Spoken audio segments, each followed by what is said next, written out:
I'd like to welcome everyone to our board meeting. To view this meeting's presentation documents, please access Board Docs. The link to Board Docs website can be found via the D38 website on the Board of Education /meetings webpage. To view the live stream video of this meeting, please go to the Lewis Palmer School District 38 YouTube page. Ms. Wood, could you call roll for us, please? Mr. Clausen? Here. Ms. Phillips? Here. Schwartz? Here. Taylor? Here? Ms. Upchurch? Here. Excellent. I've asked a couple of our baseball players to lead us in the Pledge of Allegiance. So, Cooper, could you lead us?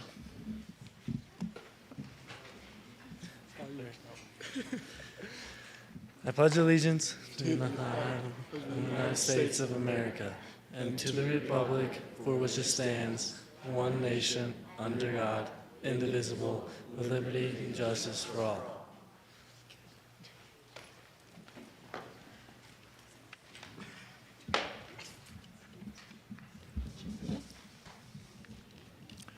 Thank you very much.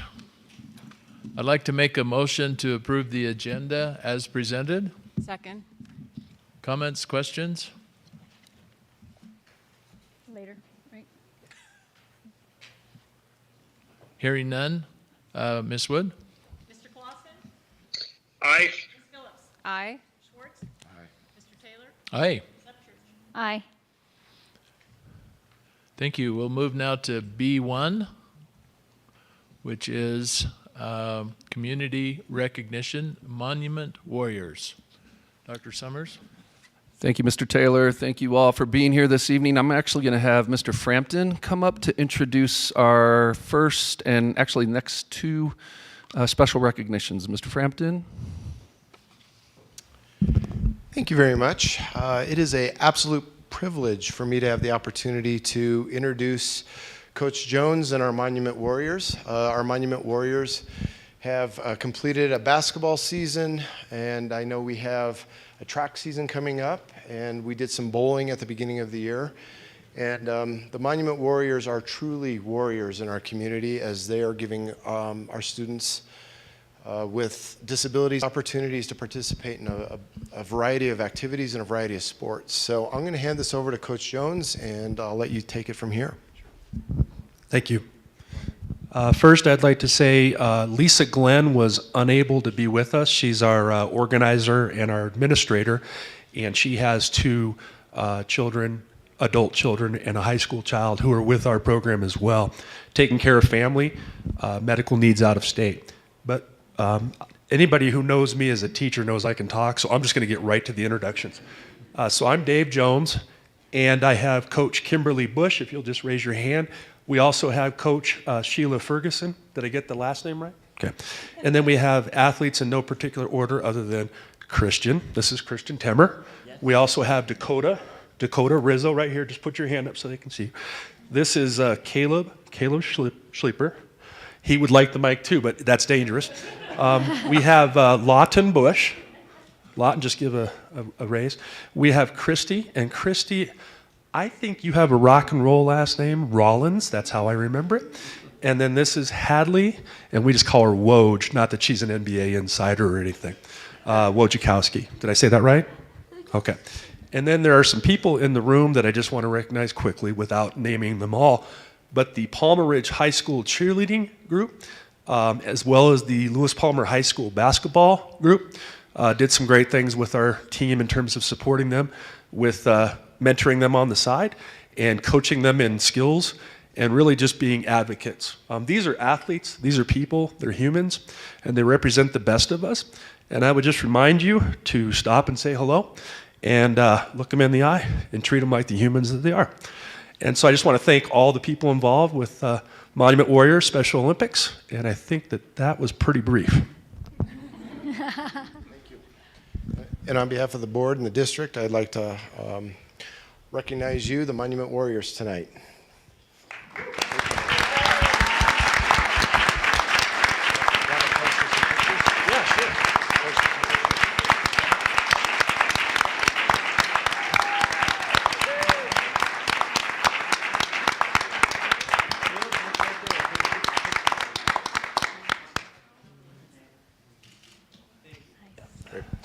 Thank you, Coach Jones.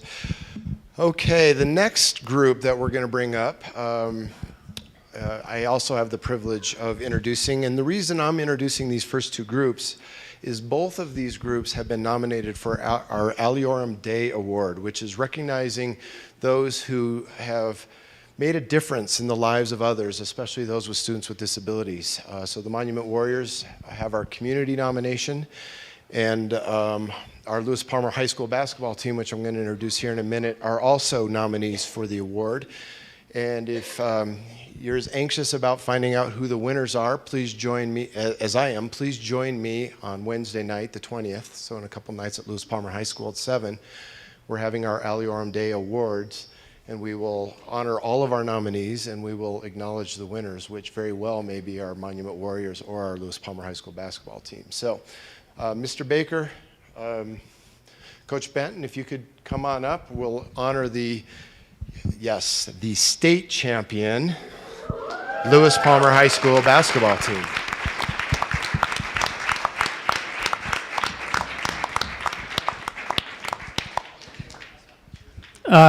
Whoa, that's loud. All the credit really goes to these guys. I just make sure officials and game workers and the other team shows up at the same place at the same time. So I'll turn it over to Coach Benton. Well, thank you all very much for inviting us here this evening, and it is more than just that, Ms. O'Connor, Mr. Baker. Greatly appreciate you guys' support and dedication, but it's these guys that took us on a great ride. A 27-1 season culminating in a state championship, a regular season 4A, 5A Pikes Peak Athletic Conference championship, a Pikes Peak Athletic Conference tournament championship, being involved, giving back to our community, on our schools. This is a great group of young men on the floor, but even better off the floor. Represented our school, themselves, our district, with the utmost class on and off the floor. So very, very proud of them. Coach, I have a couple coaches that aren't here with us tonight, and a couple of players that aren't here, but Coach Donlan's our JV coach, did a great job with them. JJ Nsubiga is a junior for us. Cohen Edmondson, just step forward, give a little wave or do something. Cameron Lowe. Cam was the 4A Player of the Year, the unanimous decision for Pikes Peak All-Conference Player of the Year. Noah Johnson's a sophomore. Eli Robinson, a junior. Mason Huckstep, one of our seniors. Cole Lander, a senior for us. Connor Johnson, a senior. And Mikey Wagner, a junior for us. So thank you guys very much. Appreciate it.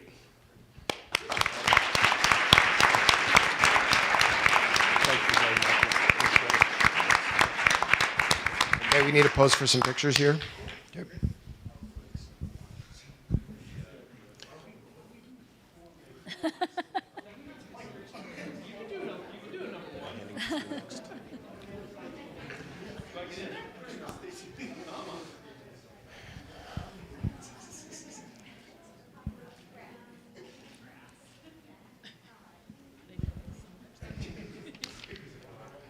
Congratulations.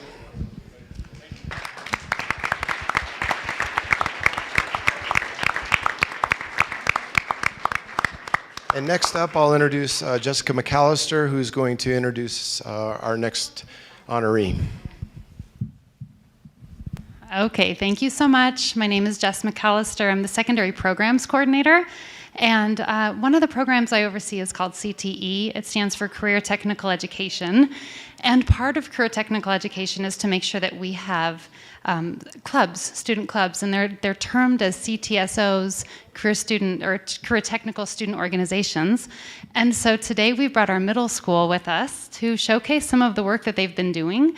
If you walked into the building, you couldn't help but have missed or seen, I guess, one of their new projects that they've been working on. So I'm going to bring up our teachers, Mr. Mata and Mr. Lewis, to tell us just a little bit more about what they've been up to and showcase some student work. So, thank you, Jess. I'm Ken Mata. This is Paul Lewis. And we have Gateway to Technology at Lewis Palmer Middle School. Let's see if we can get the technology to work for us here. Hey, imagine that. Let's see now. Yeah, right? Huh? All right. Let's see, slideshow, and I use Google Slide. How about from beginning? How about that one? Now, we'll see if the technology really works here. All right, yeah, come on up, guys. All right. So this is just a small group of our team. There we go. So we are a career and technical education, and what does that mean? Really, what we're really about is driving the wheel, but really those 4 items on the wheel is what Paul and I really work on every day. And our 4 most important items are life skills, so teaching skills for life, work ethic, teamwork, and leadership. And I'm sure I've seen a focus of that so far, of all of those different items there. So what is CTE? CTE is the link between our workforce and education. That is what CTE is, and that's what we do every day. In middle school, we're all about building foundational skills. So what do students need to know so that when they get to high school, they hit the ground running? It's our largest elective other than PE, which is required, so it's a true elective. And we run over 400 students through the program every year. So it's a large and popular class. We're part of our CTE, so at the middle school, we're starting foundationally at biomedical, and forensic science skills, things like photography, yearbook, newspaper. Then Paul and I cover things like construction, design, 3D solid object modeling, those kinds of things, 3D printing and so forth. So that's the scope of what we do. To that end, we have an organization called Skillsusa. We're part of that. We're a partnership with the 2 high schools, and we're all about building skills. So let's see. Okay, so it's really about this speaks to a group of students that are not usually covered by sports or other maybe more academic kinds of things. It reaches a different audience of students, and it's a very powerful program for those students. And they're going to hear from them a little bit in a minute. All right. It can be a very social experience, but what I like about this is these charts were actually written by several of the students. Cora helped a lot on this, but also getting feedback from our group and talking to our group about what's important about what we do. And the balancing of socializing and working is very important, something that we do every day in the workforce we kind of take for granted. But it's actually a learned skill to be able to work and collaborate with others at the same time. It's a big part of what we do. We give students the opportunity to work together or work solo. It winds up being very collaborative. The project you see out front, Mr. Lewis is going to talk about in a second, is a very collaborative project, but they also have solo projects, which you'll hear about. And so this being able to choose these drives a leadership kind of role. You wind up having to take a role from time to time, either leading your own project or leading a project with others or being part of a group. So that's what's driving our skills. And let's talk a little bit about projects. Do you want to, let's start with, let's see, we have Ethan and Isaac and Danny and Jace and Wynn and Cora here with us today from our club. And we have about 20 in our club. So who's up there? Okay. Maybe Danny? Yeah, Danny wants it. Yeah, I got to build a miniature baseball bat, which is actually right here. And it was really fun because I got to work on the lathe and learn how to use it and be able to learn how to use all the new tools, and that's really it. I really enjoyed it. Excellent job. And then we have, up top, we have our 3 of my 7th graders. They built this really cool Ferris wheel type thing, and it actually spins, and the boxes go around, and they built that for one of their teachers, and they filled it with a bunch of really cool things like Post-it notes and paper clips, erasers, and pencils, and what a really cool gift. But it was pretty amazing. Just everybody that goes by, they just want to spin the wheel. So really cool. Who else brought one?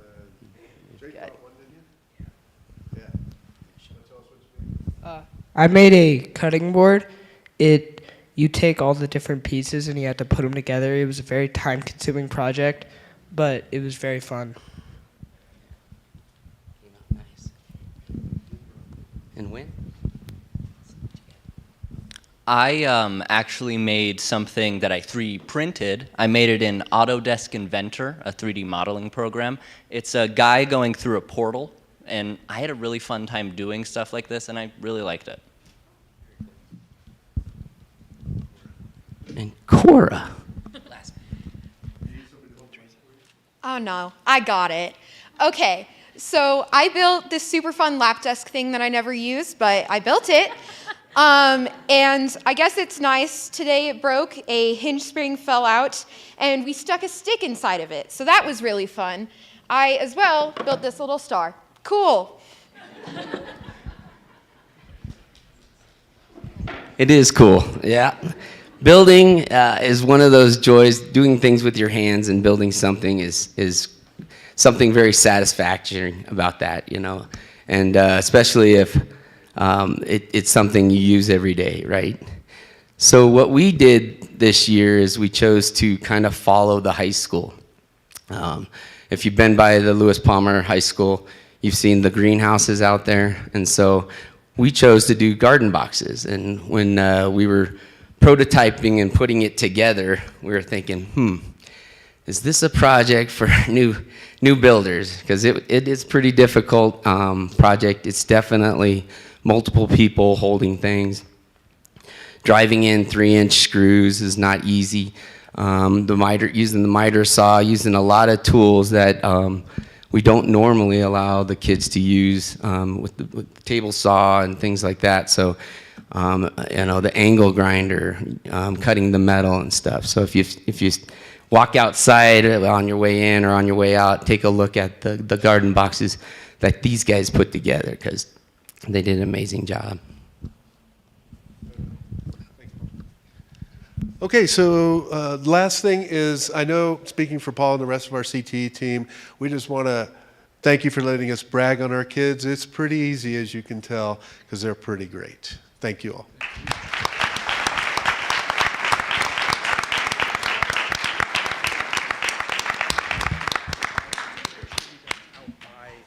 Good job, guys. Thank you.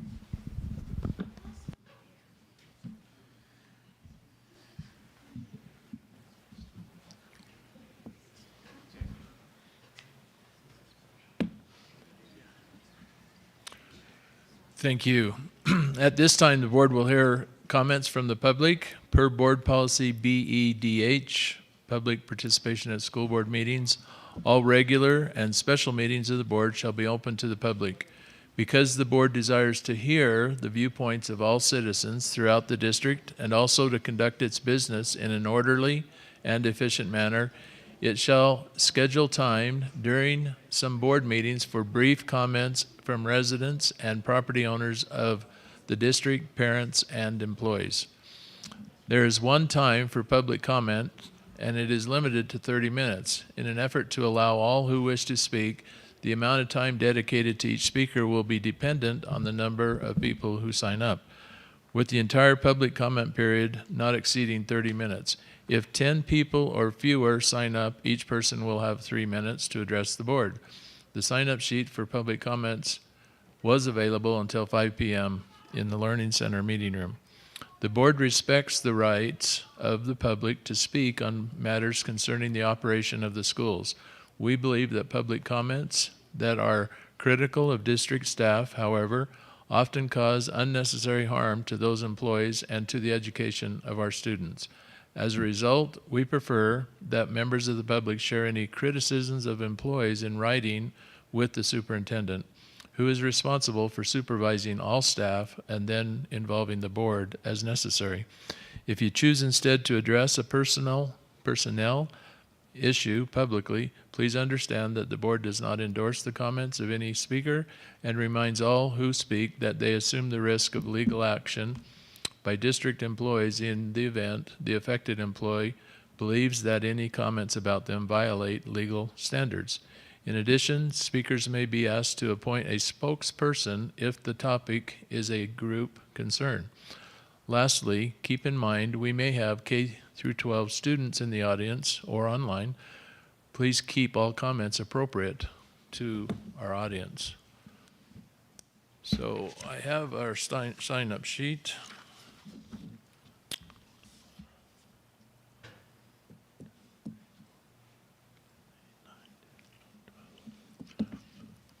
So I have 12 people who want to speak, which if I divide that into 30, it's less than 3 minutes. So there's a lot here about baseball. So do you have 2 or 3 or 4 of you that can speak for the group, or how do you want to handle it? I'm open to what your ideas are.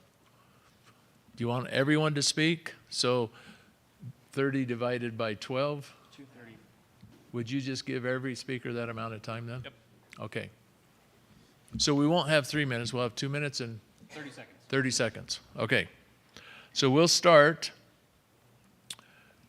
with Joanna Lindstrom. She's a parent.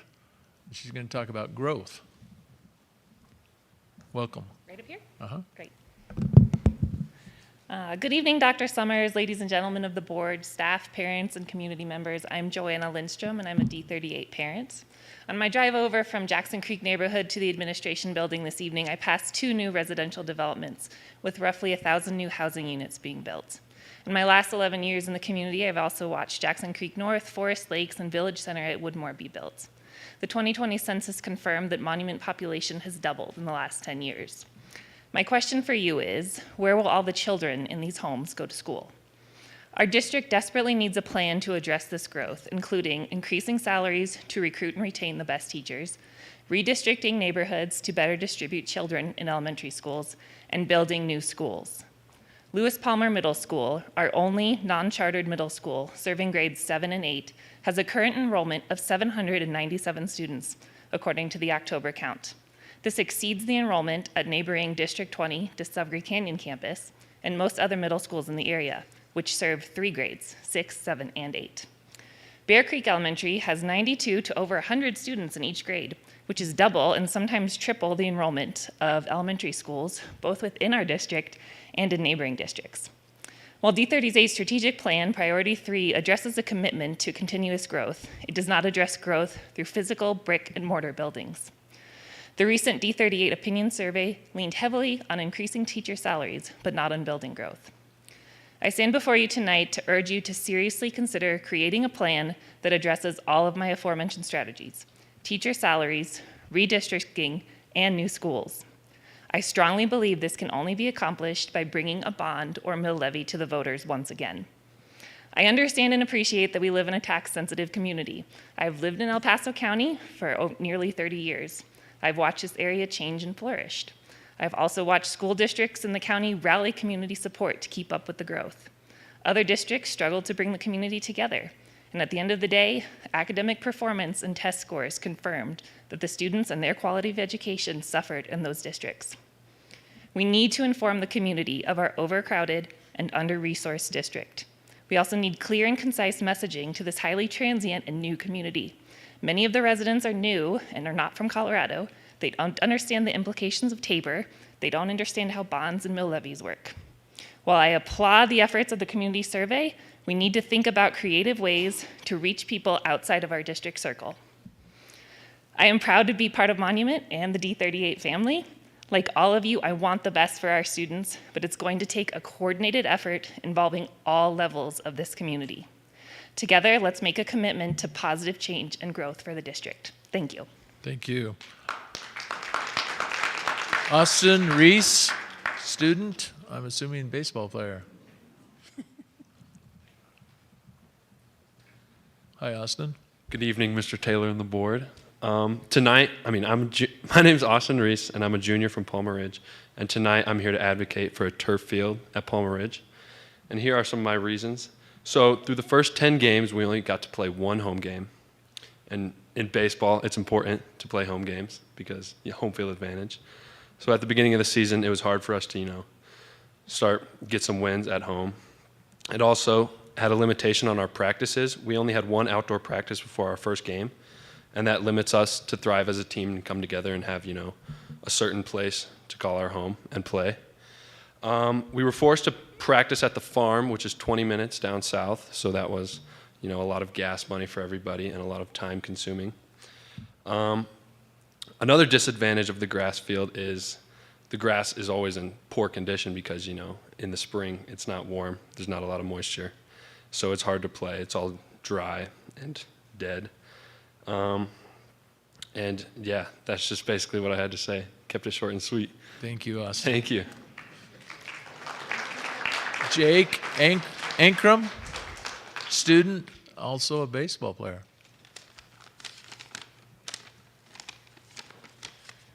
Good evening, everyone on the board and in the crowd. I stand before you representing the Palm Ridge Baseball Program. And I also stand before you as someone who's experienced the problems that our field presents firsthand. Since my freshman year, there have been countless cancellations of practices and games due to field conditions. This year, the C team did not get the chance to play a single game until the second or third week of the season due to adverse weather. A major reason for these cancellations and postponations was the condition of the field. After rain or snow, the field takes 2 to 5 days to become playable again. 2 to 5 days translates to 6 to 15 times one of our teams did not get to practice. This adds up over several early season weeks and has a huge impact on our practice time, as exemplified by our first game taking place on our field before we could have an entire field to practice on. Before the season, we were lucky enough to have someone who knew people at a facility so that we could practice there. Last year, that was not the case, and I'm hesitant to assume that it will be next year.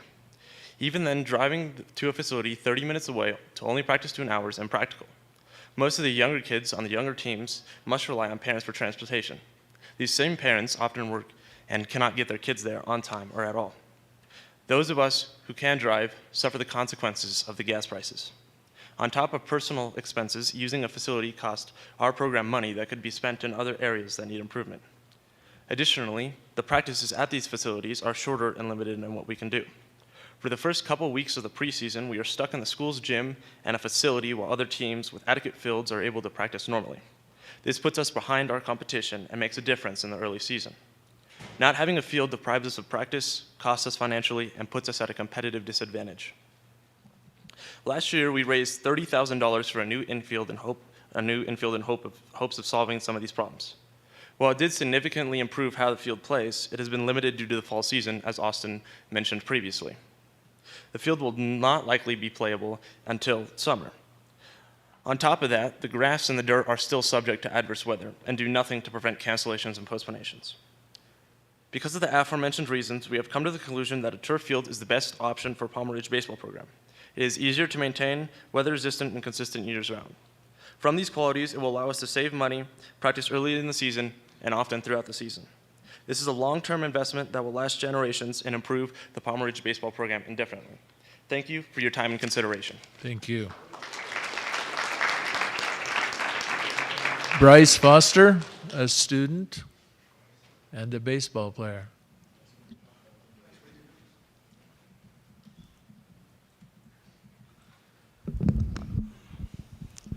First off, I'd just like to thank you for your time.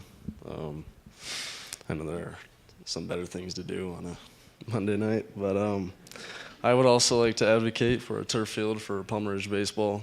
I'm a sophomore at Palm Ridge and have played for 2 years. And I can tell you straight away that it has a huge effect on not just ability to improve, but as well as morale in the team. If you don't have a home field that you can defend and have pride for and want to play for your school, it's hard to find motivation in that way. And it's often, in my opinion, pathetic to try and use other teams' fields to practice on. Contacting other high schools to play on their fields, it's humiliating. And even with the conditions we have now, you may think, well, maybe we can hire a better grounds team, something to fix the field. But no matter what we try, we live on the divide. We're going to get the worst of the weather. It's going to affect us indefinitely. We're not even asking for an entire infield and outfield to be turf. Simply just an infield that was turf could give us enough space and area to practice and improve our game, even with the weather inclement.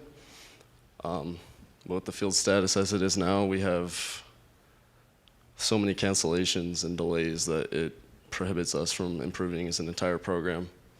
And I just think we get overlooked. Thank you. Thank you.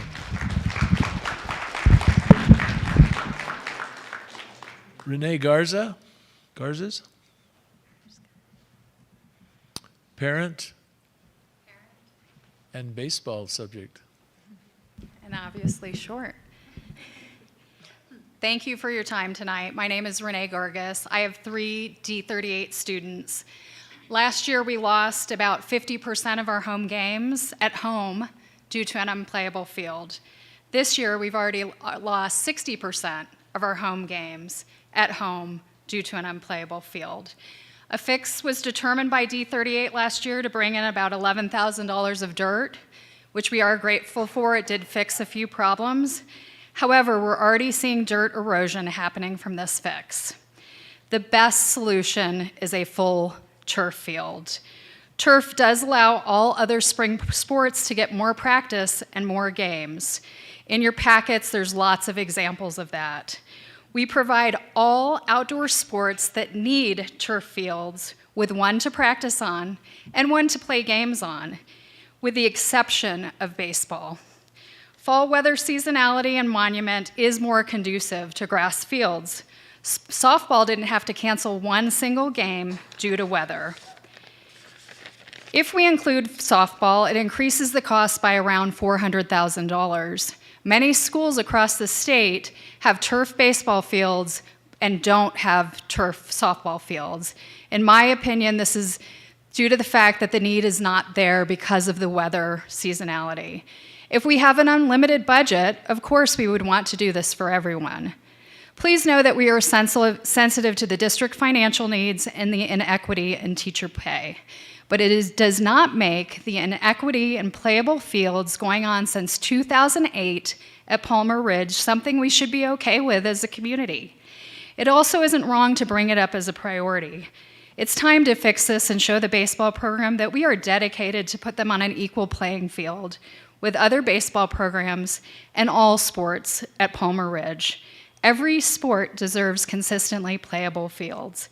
And you will see we've been working to raise money. I'm sure you'll agree it wouldn't be right to ask 42 families to be responsible to raise $850,000, $20,000 per family for a D38 asset, when I don't believe other sports were asked to raise money to get their turf playing in practice fields. The district has current turf field proposals, and I hope we can move forward together in solving this issue in a timely manner. We would love to suggest a task force involving interested parties.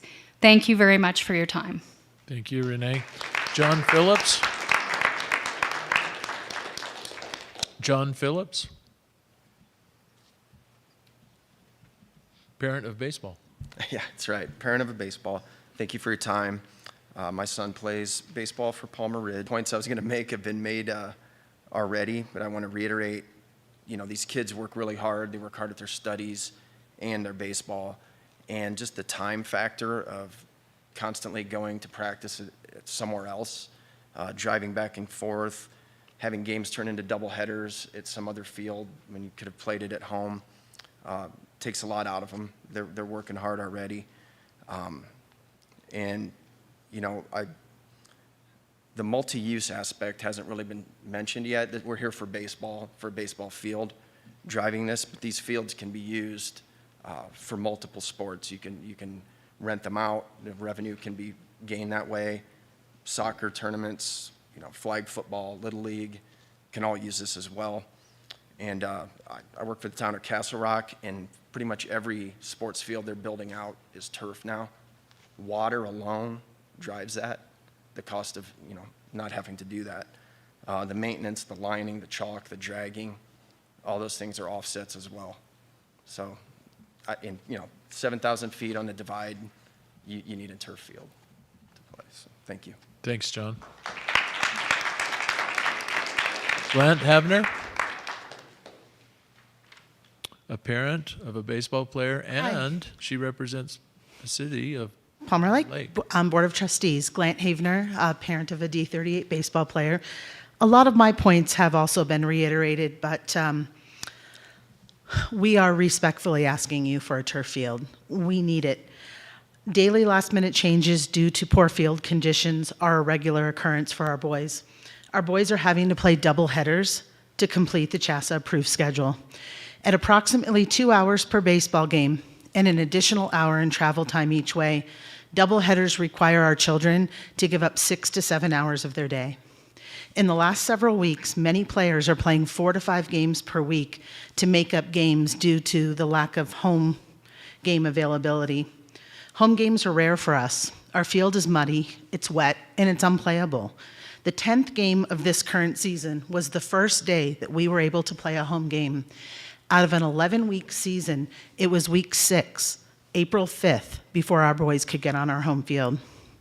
Something as a parent that's really concerning to me is in order to play away, our players are consistently dismissed from school at 1 p.m. to allow travel time.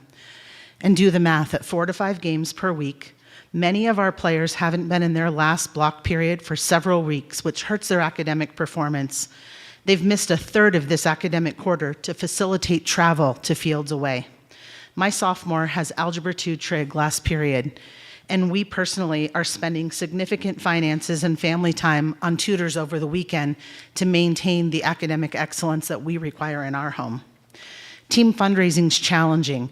Businesses don't want to pay for banners and don't want to support teams where there isn't fans to see our team play at home. Indoor training facilities to our parent board and our Bbcom have cost our families $3,600 this year and accumulated car wear and tear and gas. We have a room full of new drivers here that are driving 25 minutes to an indoor training facility in poor weather, and none of them have had a driver's license long enough to commute together. That roughly equates to $7 each way in gas. The school gym is not an option. To put these big boys and 42 players in the school gym with bats isn't going to save the building. We have many missed opportunities for revenue, fundraising, fans at home games, and our program has always been successful with college recruits and people playing at the collegiate level. And our program is taking a turn for the worse without having facilities that are available to other schools. And a turf field would increase revenue. So I'd like you to highly consider that for our boys. Thank you. Thank you, Glenn.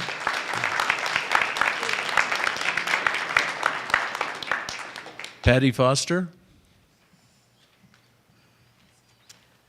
Hi, my name is Patty Foster. I'm the treasurer of Bbcom, which Baseball Club of Monument.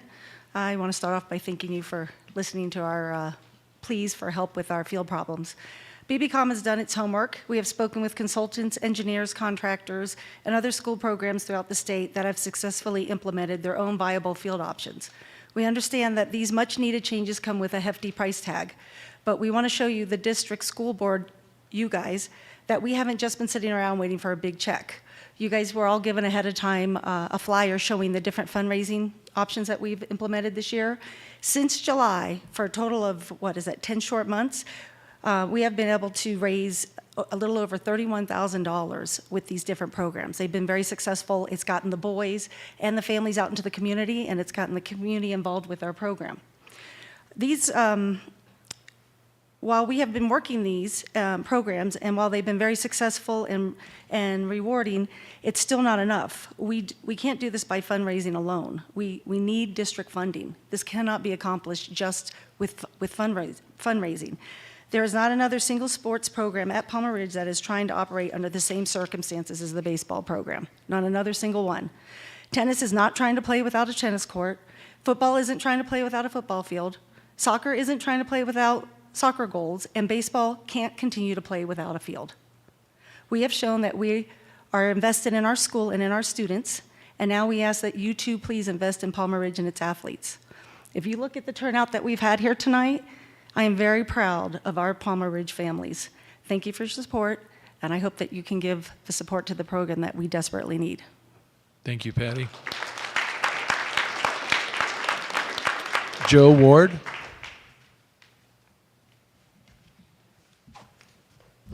Good evening. I'm Joe Ward. I'm the fundraising chairperson for the Bears Baseball Club, and I think you'll be happy to hear that I'm last on the lineup card on this topic for tonight. After hearing all these speakers, I doubt there's disagreement between any of us in this room, actually, that a new turf field would vastly improve the high school experience of our student athletes, and that it's time to level the playing field with every other outdoor team sport played in the district by giving our baseball and softball players an all-weather surface to compete on. However, it's also not lost on me that such a facility carries with it a considerable sticker shock. We as the Bears Baseball Club will continue to do our part by writing grant proposals to various organizations and raising the money we can, but we need the district to be our heavy hitter. There is an ounce of me that believes if the district did have a secret pot of money somewhere that wasn't already earmarked for any of 100 other priority projects, that your response to a new turf field would be a resounding, yes, let's do this now. But we all know that's not the case. So allow me to share with you just a few final moral and financial reasons to consider a new artificial turf field. First, from a moral standpoint, we all know Colorado and Monument in particular, with its rapid growth, is facing a severe water shortage.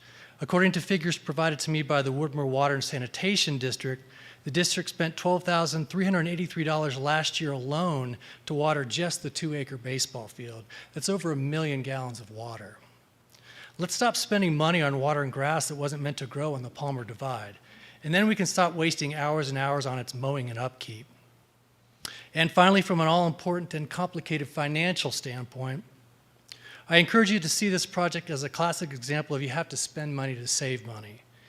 I know from being a former Little League coach and club baseball parent for almost 10 years that there is a severe shortage of suitable all-weather playing surfaces for baseball and softball here in Colorado, especially in northern El Paso County. And private teams and organizations are willing to pay a premium to rent such facilities. According to the Colorado Amateur Baseball Association, from discussions that I've had with several area club teams, a full-size turf baseball field could rent anywhere from $50 to $150 per hour and bring in as much as $1,500 a weekend if used for a club tournament. Cheyenne Mountain High School uses this model to bring in upwards of $35,000 a year in extra revenue on their all-weather baseball field. Our baseball field, on the other hand, it sits mostly empty and flooded throughout the summer and fall. So think about it, a new turf field will be a win for our student athletes and coaches. It would help pay for itself if the district leverages its rental and use. Thank you all for hearing us out and for considering a project that both conserves Colorado's natural resources and furthers the physical and character development of our student athletes. Thank you. Thank you, Joe. Shalea Klein.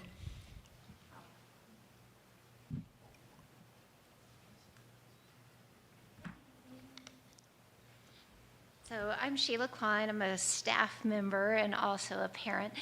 And our athletes and our coaches and our parents are just awesome. And it's D38. And so part of it is just having the pride, right, of D38 and having our players play on their home field. Because D38 is D38, right? So just rallying it up to saying we need to support our teams. We need to have pride. We need to get out there. We need to get that turf field if we can. So that's it. Thank you, Sheila. Pamela Garcia.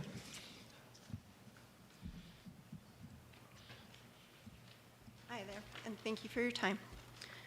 My name is Pamela Garcia, and I'm a mother of three children coming through the District 38 school district. My oldest child is an incoming 7th grader, and we were invited to the open house at Lewis Palmer Middle School. During that time, we noticed the student guides wearing "No Place for Hate" t-shirts. I've never heard anything about that, never heard anything at all, till another parent told me about their concern for that program. So in my time, I had a couple of hours. I did a little bit of research on No Place for Hate. This is an organization that is supported and created by the Anti-Defamation League, the ADL. The ADL supports a lot of hot-button topics such as defunding the police, critical race theory, and transgender education, among other topics. They also discuss that anybody who is going to school boards and doesn't agree with their viewpoints as extremists and white supremacists. My question, I guess on a separate note, I'll continue. The ADL honored Barry Kreischer an award for upholding the values of the ADL. Barry Kreischer is not a common household name, so I will tell you who he is from what I've learned. He is an attorney who once worked for the district attorney's office in Florida on sex crimes cases.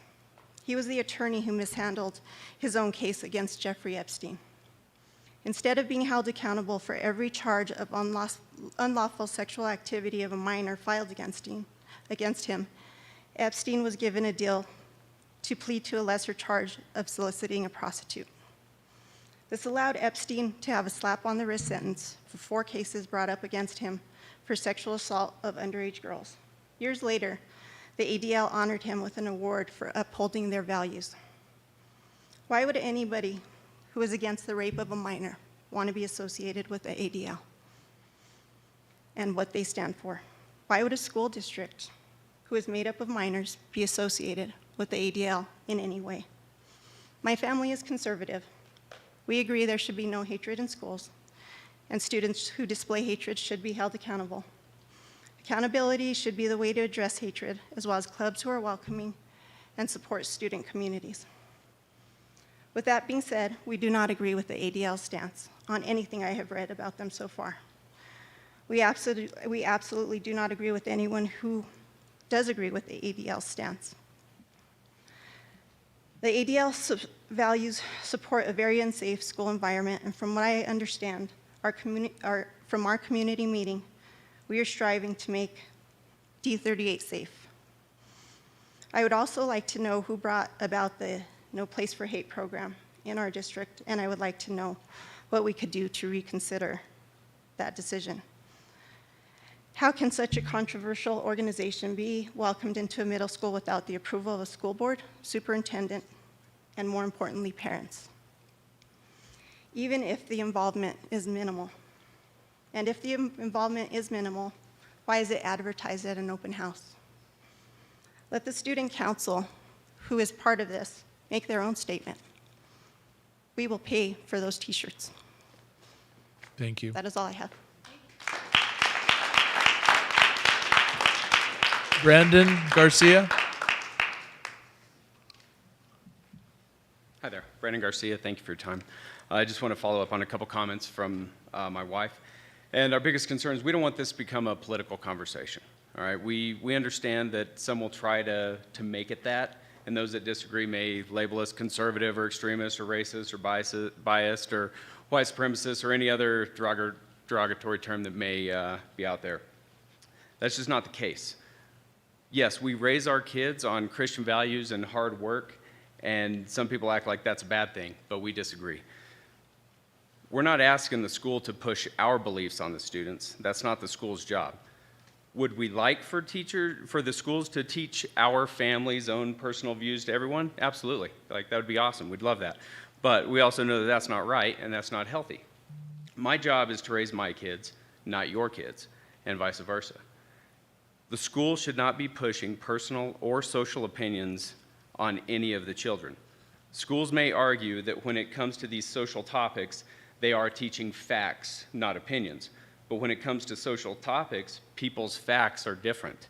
So when facts differ, they become opinions. We just want schools to stay neutral on social topics. When the public school picks a side, there's always a side that's neglected. When you elect to align with the ADL, you have officially picked a side. Whether it's intentional or unintentional, you're neglecting a large percentage of the students. Thank you. Thank you very much.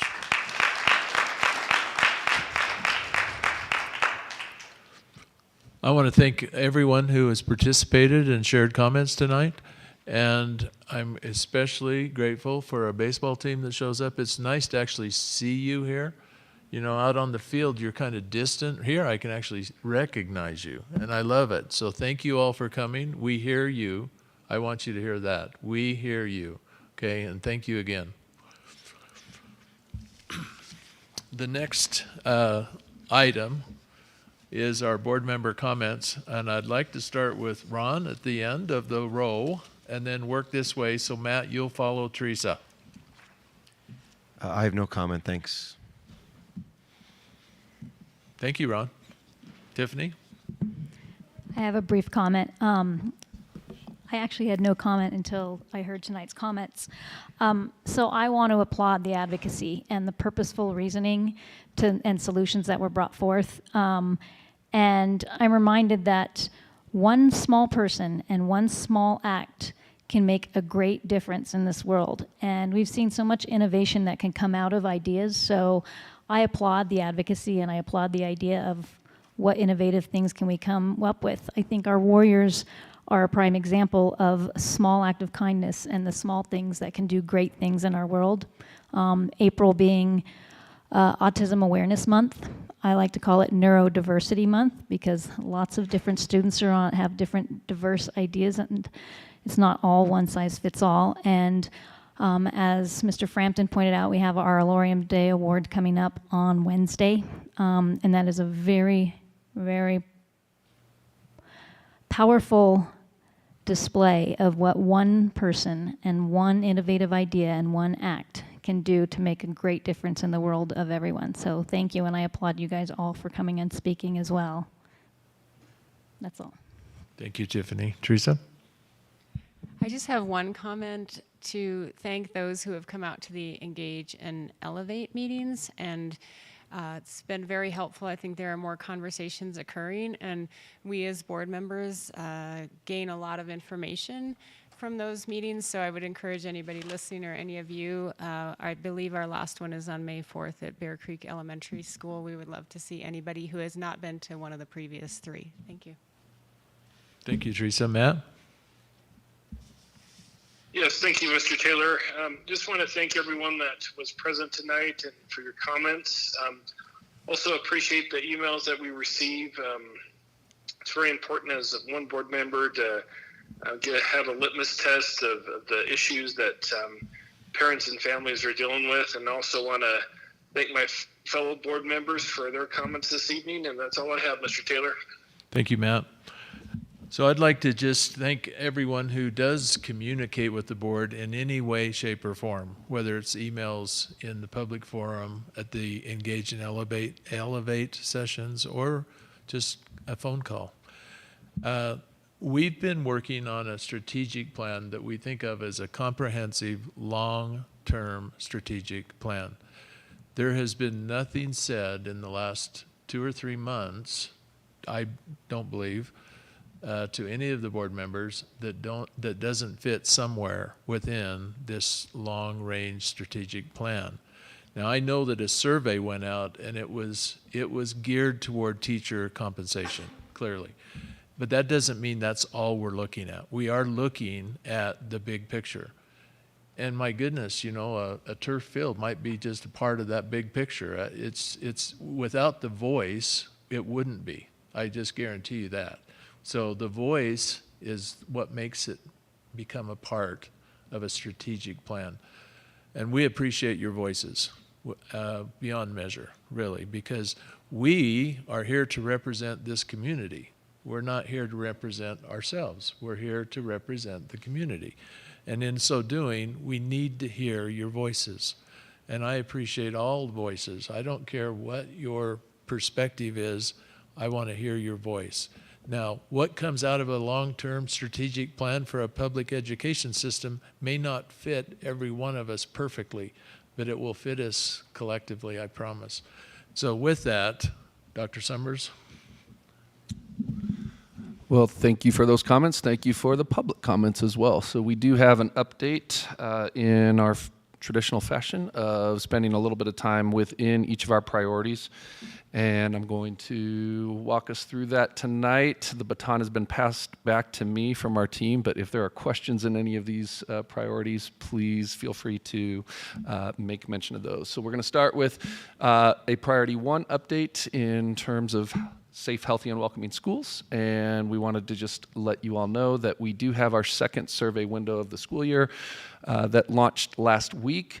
That will be open through May 6th, and we'll have essentially pre-post or beginning of year, end of year data that we will be looking at and processing with you all sometime in June, given some of the goals that schools have set and some of the different areas of interest. We're looking forward to how we can make sense of that information and align it to some of the different priority areas within, the goal areas within this priority. As Mr. Frampton mentioned, and it was already mentioned as well by Ms. Upchurch, we do have our Allie Arm Day Awards Night this Wednesday at 7 p.m. at Lewis Palmer High School. The other thing I wanted to make mention of is we are in the process, and it is not an agenda topic for this evening's meeting, but we will be working to develop a regulation corresponding to our character education policy, and we're projecting a closer look at that with you all, ideally for May, no later than June. So we'll make sure that that is incorporated into a future agenda that's coming soon. Questions on priority 1? So our priority 2 update includes a hiring and a team update. So we have brought on board as the newest member of the team, Maury Campbell, who's currently working at Lewis Palmer High School. She'll be joining the Learning Services team as a data analyst or academic systems administrator. So we're excited about Maury's skills and talents coming into that role. And Ms. Wetstein facilitated interviews for our gifted and talented facilitator that were held last week, and I believe a decision is forthcoming soon on that. We do have a curriculum adoption update, just a very brief one for you. Again, not an agenda topic tonight, but it should be on our May agenda. We have been reviewing rigorously the physics curriculum standards, and there will be a proposal that involves an aspect of those resources through what is known as Physics in a Box, which are additional resources within the content area of physics for both our middle and high school physics curriculum and for our students. And then lastly, I'd be remiss if we didn't make mention of the fact that this is assessment season. Our students and our teachers have been hard at work in administering those assessments, our students doing their very best on those, and the CMAS window will be closing as of Friday, April 29th. And then just a note that our PSAT and SAT tests were administered last week at the high school level, and those scores are actually going to be appearing in student college board accounts as early as Wednesday, May 4th. So that is nice that there's a pretty quick turnaround in terms of those upcoming results. Questions on priority 2? Can you just, can you give us a detail on what an academic systems administrator who's a data analyst does? Ms. Wetstein? Thank you. I do not want to mess this one up because there's quite a bit.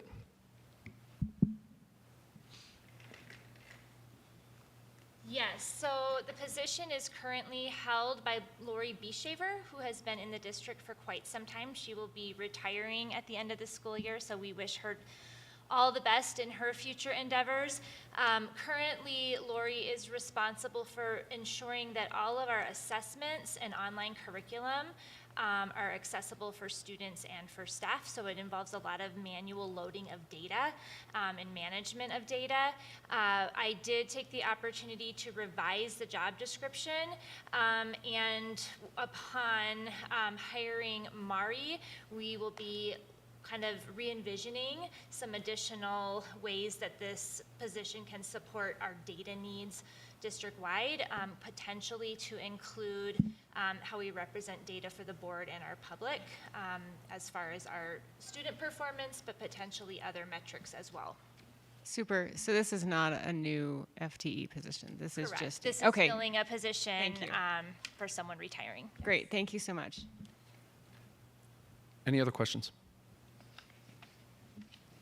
All right, moving right along. So we are, as typically districts go in the spring, in the middle of a hiring season. So we have a number of school year 22-23 vacancies. That's not a number, but a school year. Pardon that lack of detail. So I just wanted to make mention of the fact that there are several positions that we will be hiring for, including 2 administrative, 17 current elementary teaching positions, 20 secondary teaching level, 16 special education, and then there are other multiple miscellaneous positions within the classified ranks and so forth. One of the things that I did want to make mention of, and this is not really to put a downer on the season, but it is a reality that we are experiencing in present day, and that is we are making really different offers to our candidates based on where they fall in our salary schedules, and we have had 9 offers to date that have been declined, and the rationale is that they are receiving higher pay elsewhere.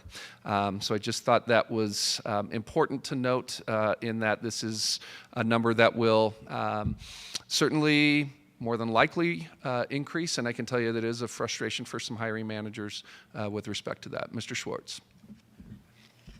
Just out of curiosity, what percentage of the offers we made does the 9 represent? Ms. Stieber, do you have a sense of that?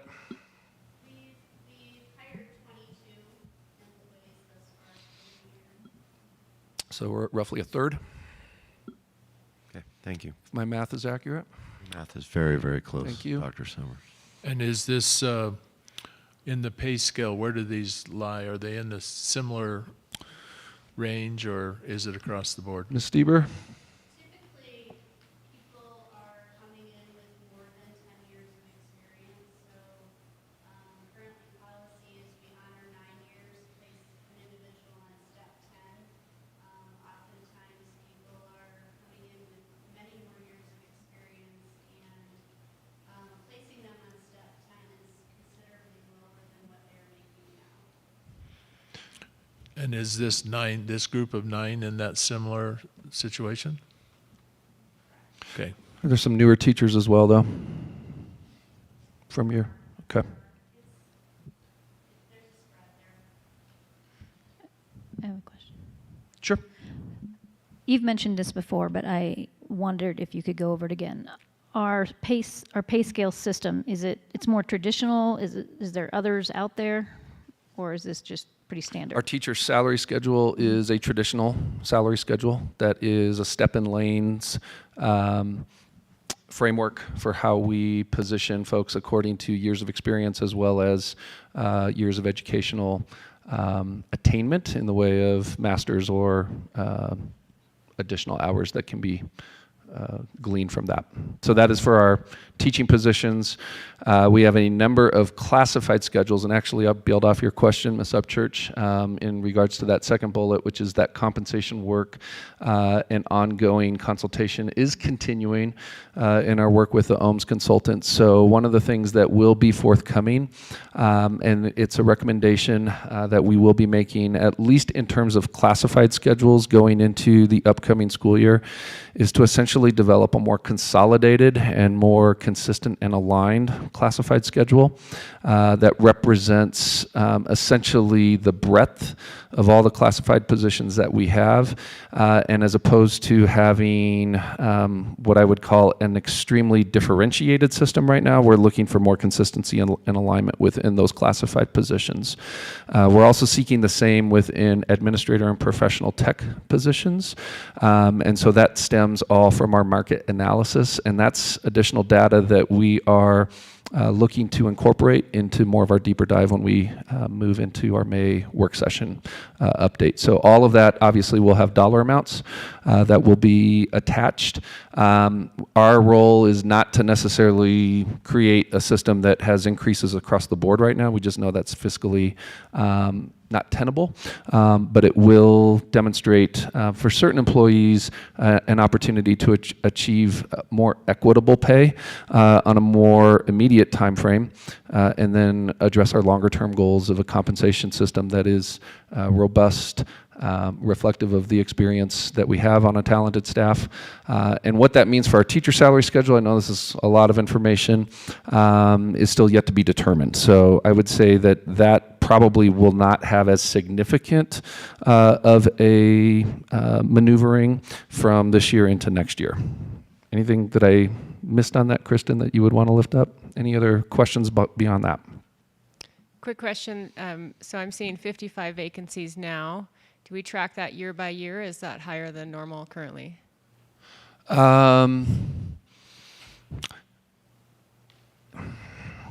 What would you say? It's okay. Not drastically higher, not necessarily lower. It's relative. It's relative to the fact that we have a variety of reasons why these positions are available. Many of those are retirements. Some of those may be resignations for a number of reasons, either people moving or seeking other employment. I would say it's similar, not necessarily that drastically high, but it's still a number of positions, obviously, that we're working to fill. And then just from my own understanding, hiring season runs through? Well, I mean, we will likely be hiring into the summer, and ideally we're filling as many teaching positions as possible before the end of the school year. I can tell you that our principals would prefer that all of their vacancies are filled going into June. So we can continue to update you on what this count will look like. The reality is we may be hiring still for some of these positions as we move into the latter part of the summer. So we do make offers over the course of June, July, and sometimes into August, although that causes quite a bit of anxiety when we're still trying to fill staffing roles going into the beginning of a new year. Thanks. It's fluid is probably the best way to describe it, and very nuanced. And under the umbrella of compensation, we'll also have a presentation this evening on where we're at with our benefits plan selection and our premiums. So we're looking forward to diving into that with you this evening as well. And very similarly, under Priority 4, just a few highlights here. So we'll have our third and our next meeting tomorrow with our Financial Advisory Committee. So we look forward to sharing more of that group's work in those updates. And very thankful for the folks that have spent some time and are continuing in this effort as we build out this committee and the focus of the work. We will be spending this time this evening, for more of a higher level summary budget update with some of our assumptions fleshed out in a little more detail. And then all that's going to set the stage, as I mentioned earlier, for that May work session where we'll do some key revenue analysis, including some longer term mill levy projections and some other factors, including a review of student fees for next year. And then Priority 5. As was already alluded to a few times this evening, we were very excited to see more than 10% of our voting community participating in our community survey and engagement tool. And we will be working through those results in a deeper analysis of all that data as we work into May. As was also mentioned, our Engage and Elevate sessions continue to draw a nice audience. So 3 meetings are down. We had very strong engagement at last week's Engage and Elevate. Thank you, Palmer Ridge, for hosting. And then our at least final rendition of this series of sessions will be wrapping up on May 4th at Bear Creek Elementary. And then as we like to allude to in terms of our metrics and our numbers, the Washington Post article actually had a potential reach of up to 1.2 billion. So that is accompanied, or with that, has accompanied a spike in website traffic, mentions in media outlets, et cetera. And that is Priority 5, unless there's questions, please. Dr. Summers, excuse me, would you take a moment and explain the nature of the article for those that may be watching, listening in the audience that didn't have a chance to read it? Sure. So I had the privilege and the opportunity to be at a national conference a couple of months ago, and one of the questions that emerged for that audience, it was a group of superintendents from around the country, was a question of how many of you all were in person learning this fall? And everyone raises their hands. They said, nope, sorry, we need to clarify that. We meant the fall of 2020. And there was essentially my hand that was raised. So I became the lucky one at that point. The individual who framed that question said there is a reporter who is interested in profiling a district that has taken a more assertive approach to in-person learning from as early as August of 2020. And in conversing with this reporter, just in a preliminary conversation, some of the questions that she asked and the dialogue that we had demonstrated an interest from a national news media outlet that wanted to learn from a district such as ours. And essentially that just formed the invitation to come out, and we were happy to accommodate her coming out to cover that. She was in a position, obviously as a journalist, to do a lot of her own research and reach out to a lot of different constituents. And what resulted was a story that I think that was pretty comprehensive and explored multiple facets of the issue, and certainly represented not only the challenges that were experienced, but also the opportunities and some of the success that I think we can take a lot of pride in. Does that help? You're welcome. All right, and in step with what we've been doing the past few months, we wanted to acknowledge some of the individuals that were highlighted in our March Kudos of our D38 Elevates section. So these are the individuals that were lifted up through that March Kudos, including Laurel Bumpus, Leah Broughton, Libby Malone, Marie Heaton, our D38 maintenance team, Darlene McPherson, Vicky Wood, and Eric Purdy. So thank you for those nominations. We continue to encourage those. Pardon me. If you have not had a chance already, we are the proud displayers of our art show. So you can see multiple representations of the art within this room from our, from our high school students. And then if you go to all the different levels of the building, we accommodate multiple student representations across all grade levels. The judging for the art show occurred last Thursday, and then we will be hosting the award ceremony next Tuesday here in the Learning Center. So just want to give a big shout out to all of our students, our artists, as well as all of our art teachers, and a big thank you to our partner at Air Academy Federal Credit Union for sponsoring $4,000 worth of student scholarships. So lots to celebrate there. 2 weeks ago, we had our Palmer Ridge and Lewis Palmer High School proms. And so both high schools enjoyed those festivities, and you can see some of the fantastic pictures listed. And then there's a really neat competition among all 6 of our District 5th grade classes. And this was the first Battle of the Books event that we've had in the past couple of years. So we brought those students and those teams together. We're able to facilitate an award ceremony over at Grace Best on April 1. So want to give a big shout out to those student readers as well as the teacher sponsors that helped make that event possible.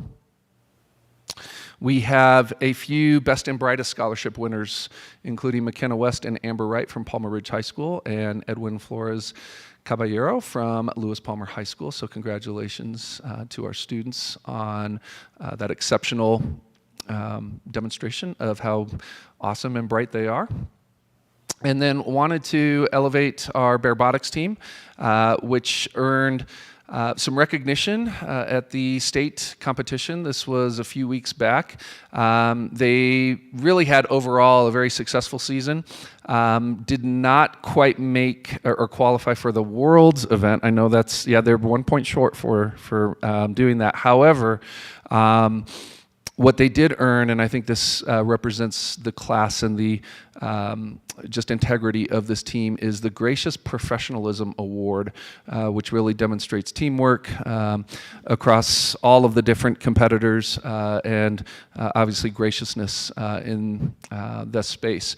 We will be working to provide a deeper recognition for the Barebotics team coming up in our May board meeting on May 16th. So we may end up, I'm just going to do a quick mention that it might be worth a quick field trip, quick walking field trip to go and visit their space over at Grace Best and celebrate all the great accomplishments of this team. And I will just make a quick plug that I had the ability or the opportunity to actually visit them on one of their days of competition. And I have to tell you, my whole world was inspired by what was witnessed. So I learned a lot from that. So kudos to the coaches, the players, and all the mentors and volunteers that make this team possible. And then last but not least, also want to give shout out to our Homeschool Enrichment Academy Destination Imagination Success. So we had a team that advanced to the regional event. They were 5th in their category in states, and then were ultimately invited to the global finals. So that we're very proud of as well in that accomplishment of HSEA. And I believe that is the conclusion of the updates and my update at this time. Thank you for the time. Any comments or questions for Dr. Summers? Excellent. Let's move on to our next agenda item, C1, which is Palmer Ridge High School Geothermal Project Update. And while that's getting set up, let's take a 5-minute break. So we'll reconvene here at 7:23.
Thanks for the break. And Chris, welcome.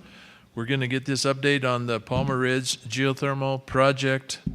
And I can't wait to hear where you're at today. I'll tell you what, it's great to be back in front of you to talk. We mentioned last time, I think we talked earlier in the month, but I said I'd be back on the 18th to talk a little bit more about sort of some of the dollars and cents kind of coming out of the completion of the bore field.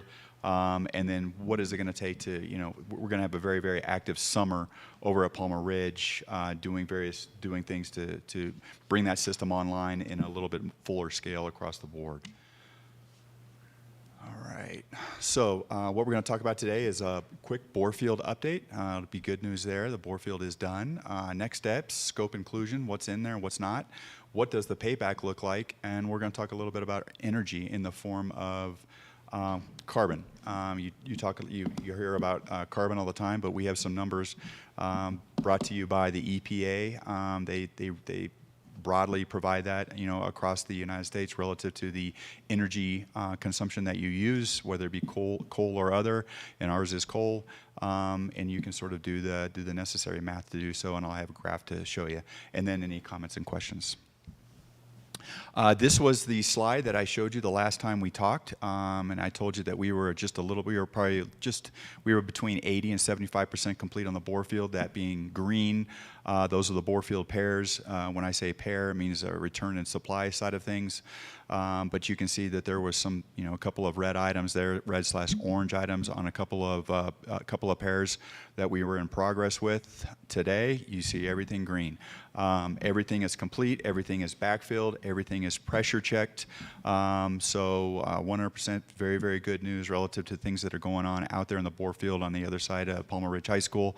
We've had numerous meetings over there since then, looking at both the well field as well as looking at the manifold where all the connection points come in that ultimately feed the 8-inch primary supply line to the school, and everything is going very, very well relative to that. Just so you know, Tolan Mechanical, that is the contractor that's over there right now. They are telling us that we will be fully operational utilizing the bore field and the water from the earth that is circulating through our bore field by May 20th to feed our heat pumps throughout the building. And that is great news. So what are the next steps? Once you complete the bore field, so what has to happen next? Relative to the primary considerations that are out there, I think everybody probably remembers through the litigation the environmental stress cracking that was predicted or said to be the problem or the cause of the problem associated with some of the things that happened on those 8-inch lines. We talked the last time we spoke. I talked to you a little bit about hydraulic fracture and hydraulic surge that was occurring. So I think a combination of environmental stress cracking and hydraulic surge probably caused an awful lot of those problems, again, at the very beginning of the system, of the supply system, that being those 8-inch lines. Coming from the outdoor system and the outdoor manifold makes all the sense in the world that it makes all the sense in the world, in my view, to go ahead and let's figure out what's going on with those 8-inch lines. We are going to do some forensics on those PVC sections to see if, in fact, glycol is the cause and or even a contributor to what is going on and what has been the problem causing those fractures that we had seen. But moving forward, we are going to replace that 8-inch PVC with 6-inch steel, and we should not have any more problems with any of that 8-inch or supply side lines, which actually see the most gallons per minute, certainly see the most pressure, and certainly are subject to the greatest risk. That includes those 8-inch lines that are around the auditorium, as well as there's an 8-inch line that runs through the extents of the bridge, where we will be replacing all of those lines as a result of this next phase. You see some of the things. Desired scope is to remove those 100 horsepower pumps. Those 100 horsepower pumps currently today, they run 365 days a year, essentially 100% of the time. What we would like to do is go into a distributed primary pumping system. There will actually be, ultimately there will be 10 pumps. We will remove pumps 1 and 2, those two 100 horsepower pumps. We will get rid of those, and then the remaining 8 pumps will give us actually a much better energy portfolio and energy consumption ratio in the building, now that we wouldn't be running that 100 horsepower pump all the time, which is what the current situation is. And it requires 100 horsepower because we are distributing water from the mechanical room all the way to 3rd floor, floor 4, wherever those classrooms and those heat pumps might exist. A distributed system is a much better way of reducing risk on a system like this. So what are those additional costs going to be? Looking at whether it be engineering, the commissioning, sort of the beginning and the end, everything from controls to the new pipe that we were going to have to put in. It'll still be a glycol system. It's a 15% glycol system, 85% water. Indoor remediation, certainly, you know, if in fact we bump into some walls or have to, you know, remove some drywall or things like that, we anticipate that that's all going to cost, to include the bore field, $2.55 million. The bottom line, sort of that which sort of hopefully you guys will remember definitely from this conversation, is the simple payback associated with something like that, knowing what the energy costs are, the reduction in electricity. And you see what I put in there is actually the quote that's from the Department of Energy on relatively recently, on February 21st of this year. They said you should look for, on a commercial geothermal system, geothermal system that's a heat pump based system, you should look for your payback between 5 or 10 years. And that's the Department of Energy saying that. I'm not saying that we all march to the same beat of the Department of Energy, but ours will actually have a simple payback of 9 years. So we fit nicely into that wedge. But at the same time, if in fact our utility costs are greater, we might actually pay for it a little bit faster. There are assumptions around what those, you know, what utility costs appreciate at, 5 to 10%, and we're looking at 10%. So we're being conservative there too. This is a slide that you all have seen before. Mr. Schwartz helped us out and provided some of this information. And you can see, if you look at just the geothermal side of thing, what those original costs were going to be. You see that $4.5 million that's bubbled. Yeah, we're now at $2.55 million, so we're going to save a little bit of money there, which ultimately results in that $11.49 million that, if you look at 2022 all the way to 2050, that $11.49 million is a number that makes us feel a little bit better relative to the costs that are going to be seen back to the district as a result of utility savings and things of that nature. Quick question. Yes. Where on this slide is the 2.55 million? It's total cost, bore field plus the second phase. To this point, the total costs are $2.55 million. Do you see it, Ms. Phillips? If you go to the other slide, Chris, I think she was looking at the table. I'm on the table. May I attempt to clarify? Yes, please. I just subtracted 2.55 from 4.5. Instead of having those costs of $4.5 million with the incremental capital cost, I just reduced it. Okay, thank you. Yeah. You bet. So the attempt was to show the original estimate from the consultant, and then after Mr. Coulter's work, we've got it down to a very conservative number of 2.5, meaning it has a significant chance of being less than that. And so it moved the payback and the savings from 9.5 to 11.5 over the life of the investment. So this is a real TCO analysis, total cost of ownership. Thank you. You're welcome.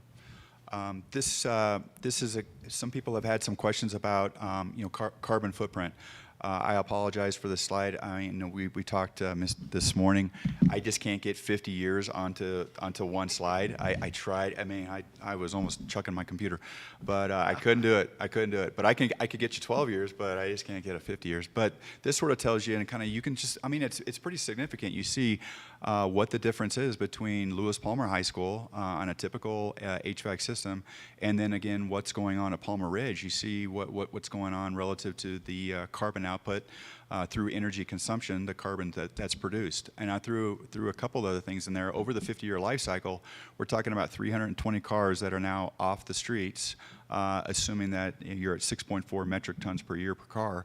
But that's how those numbers work out, and those aren't numbers made up. I didn't make those numbers up. That's from the EPA. So those are pretty conservative assumptions relative to fuel economy and of contemporary cars. But I don't know. It says volumes, I think, seeing it visually.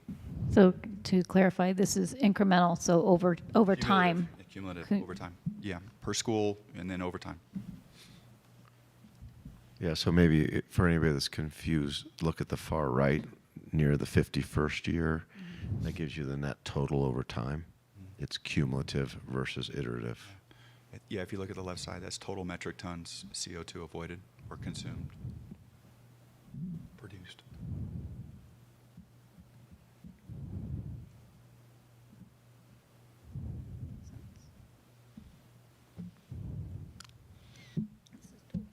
Questions? Comments? Questions, comments? Matt, do you have any questions on this slide, or on this presentation, I should say? Sorry. I don't. Thank you, Chris. You're welcome. Teresa, anything else? Thank you. You're Tiffany? welcome, Ms. Phillips. Thank you. This was good. Welcome, Ms. Upchurch. Ron, anything? Yeah, just this is one of the wonderful examples of where something makes operational, financial, and environmental sense. And it appears that if the numbers play out even within 20 or 30% of these estimates, that the whole system will be a smashing success. It was a great decision. I have a question, and I appreciate what you've done to help Ron with this. The question I have is this: it's 2.55. How much of that was approved in the 21-22 budget, and how much is left to be spent in the 22-23 budget? I'm going to ask Kitty to help me. So 1.1 was committed from the settlement that attached to our lawsuit that was built into this current budget year. I want to say it was about 500,000 more. I think it was about 1.6. Kitty, I need you to maybe pull that up if you can, because it was a transfer to capital reserve in the amount of about 500,000. If memory serves me correctly, it is about 500,000, Chris. So we're talking 1.6. So we're basically talking just under 1 that we still need to fund through the upcoming budget season. And when you say it needs to be funded, but we've committed to these costs, it sounds to me, is that? Well, we've committed to the bore field. We haven't committed to anything beyond the bore field, but if we would like that 8-inch pipe is the biggest risk that's out there right now that I don't think anybody would I don't know where the betting money might be relative to how much longer is that going to last, or did the glycol cause some damages that are going to be seen for forever? So let's go ahead and fix that. That's definitely the priority, and then I think we have a little bit more assurance. As you mentioned in the work session, we haven't had a break in a bit of time. What's that period of time since we had a last? In talking with Leo, that's probably been over 5 years. And Chris, can you speak to the range? You have kind of a low end and a potential high end range. Well, before he does, I just want to make sure I am understanding what I'm hearing. Okay. So I'm hearing that this overall cost of the geothermal repair is $2.55 million. Or less. Or less, okay, but up to $2.55 million. So far from our legal settlement and our approved budgeting process, we've committed $1.6 million. Accurate so far? So we need $1 million or less to complete the project. Now, without regard to any financial commitment, what's the timeline of this project to finish it as you see it today? Great question. Since the last time we talked, I have been in discussions with Tolan Mechanical, and I do have a cost estimate from them to complete the second phase. In what time frame, though? It'll be this summer. So The issue that we are working through right now, believe me, is the timing on the delivery of what's called pump number 7. But if we can get that pump here, right now we're looking at a 14-week delivery on that. So we're trying to do everything we can to get it here quicker. So is it reasonable for us to say this project could be completed before the beginning of the school year? That is my intent. And there's 900,000 up to $1 million in additional funding required to complete the project. Up to, yes, sir. Okay. Can you refresh my memory, because I'm not an engineer? Is this work that needs to be done? Does it need to be done when students are out of session? Yes. Okay, thank you. Yes. For clarification, that includes, to Chris's question, that includes the piping and the bore field, or is that the bore field? Bore field is done. Bore field's done. And paid for. Piping's all in. Okay. And we know where it is. So Supposed to be that's funny. like, we could be done, put this to rest and be done with it? We could not do anything. I mean, right. after the summer, like, we can wipe our hands and say we did it? That's the intent. I'm sorry, okay. No, I mean, heat pumps are not, I mean, they're pretty common. You know, water source heat pumps are, I mean, we're not. So just in terms of thoroughness, we mentioned this, I think, in the work session before, but ongoing capital planning, once this is all done, and let's make an assumption for the purposes purely of my question, that we find the funds, whether we take it out of reserves or we take it out of operating funds, to finish the project before the next school year begins. Based on your experience in geothermal, what types, if any, of capital investments would the district need to make for the next 25 years? Well, to add, I just want clarity on your question, because I see 0.4 million per year of ongoing maintenance. Is that what you're asking about? Well, two things. One is, for lack of a more elegant term, keeping the lights on. Right. And the other is, do these heat pumps have a shorter life maybe than the 50 years of the balance of the system? Or should there theoretically, outside of what will be budgeted for, any other major capital expenses that we should consider for the next 2 decades or so? The numbers that I have provided you have assumed maintenance costs, renewal costs, improvement costs, whether it's deferred maintenance, routine maintenance, and/or improvements that would have to occur. That's all in the 50-year estimate and the 50-year numbers that I have provided. Okay, so theoretically, this should be an OpEx issue going forward, right, versus a CapEx. Yeah, He's labeled it ongoing maintenance, but yes, I think so. Yeah. We're going to beat that. Nice. Can I add one other piece that I think was said, but this was really innovative and responsive work, in that I want to remind us that we were looking at a $4.5 million estimate 2 months ago. And now the remaining cost is coming in right at $1 million. So that represents, in my mind, at least $3.5 million that we are saving, I think my math is correct, due to the diligence and the level of expertise that Mr. Coulter has brought on board. So I know he won't toot his own horn. I'm going to do it for him. I'm sorry, Dr. Summers. I normally really support you, but in this instance, you're comparing vapor to vapor. And I'm just not going to go with we saved $3 million. That's not true. We didn't have a good estimate. That's why we put so much effort into getting here, is because we didn't have good information. And we were, frankly, like, what's going to happen next? We just didn't know where we were.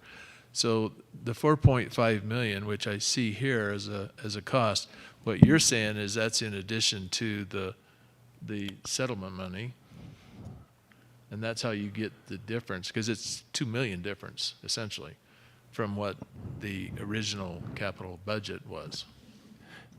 Yes, however, in that estimate, in that vaporized estimate, it was limited to phase 2. It was not inclusive of the bore field. So that's, like I said, 60 days ago. Yep. Well, thank goodness. Yeah. Because that was ugly. And It was awful. I Yes. don't know how we would have gotten through that, frankly. Thank you. Yes. If I may, it's a great lesson for all of us. Don't take anything at face value. When it's important and it's doesn't look right, and for lack of a more elegant term, sometimes doesn't smell right, let's dig into it, figure it out and understand it, and then see what our choices are. And what Nice work, Chris. our conclusion here today in this presentation, though, is that it's a 2.5 rounded up to cost. 1.6 has already been committed or has been funded, and there's up to 900,000 remaining to complete this project. That's where we're at today. Correct? Kitty's in charge of the money. Was I right, Kitty?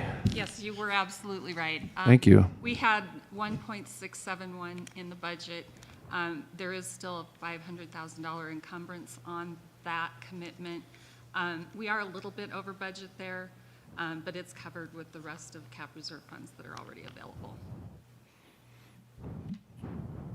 What does the $500,000 encumbrance mean?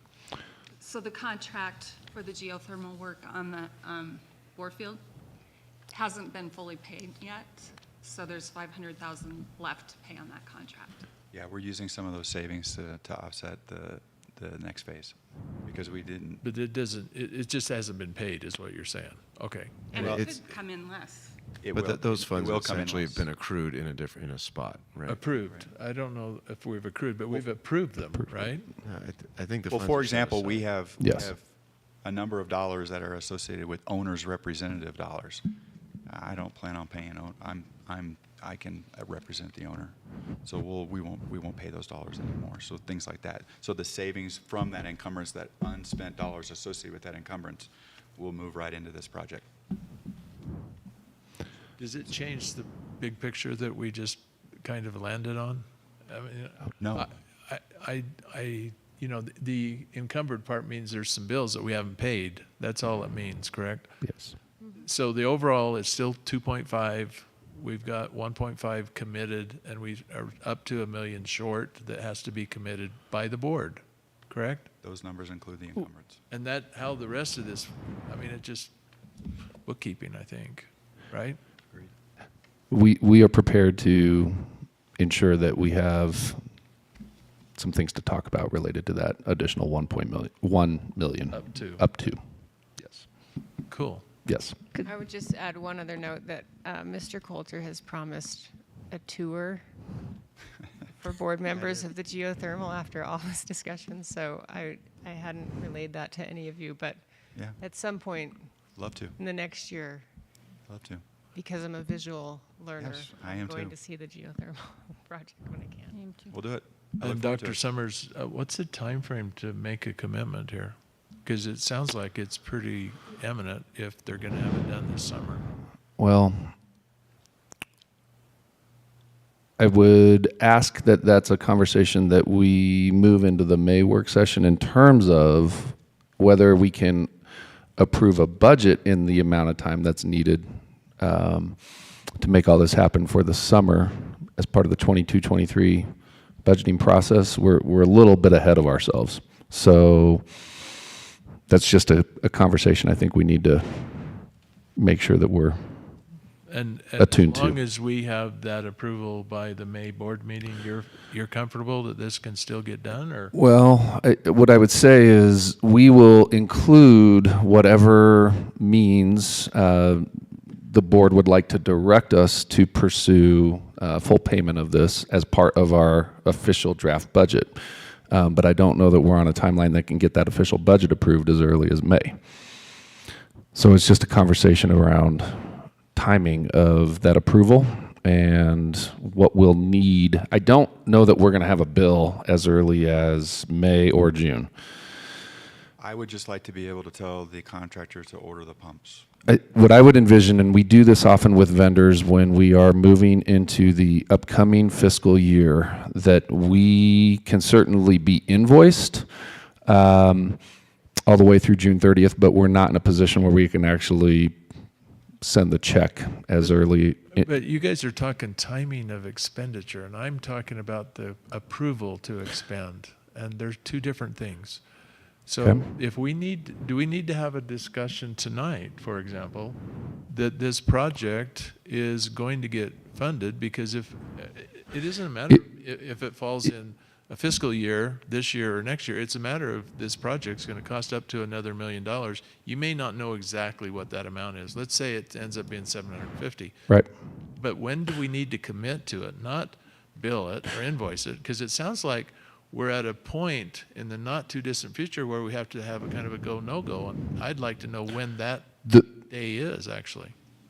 Can you speak to that piece in terms of when we should have the funding ready to go? Well, I guess committed would be a question around the board's approval of funds that we can direct. Now, premature to a 22-23 budget being approved, and I'm just thinking out loud here, Mr. Taylor, it would almost necessitate that approval being from what we already have available, not from revenue that has yet to be committed. Does that make sense? Yeah, I mean, I'm not sure that you're going to have revenue in your budget for next year to cover this anyway, given the shortage everywhere else I'm hearing. So the point being is this may have to come out of reserves one way or the other. Correct. And so that's an interesting conversation. Let's have it.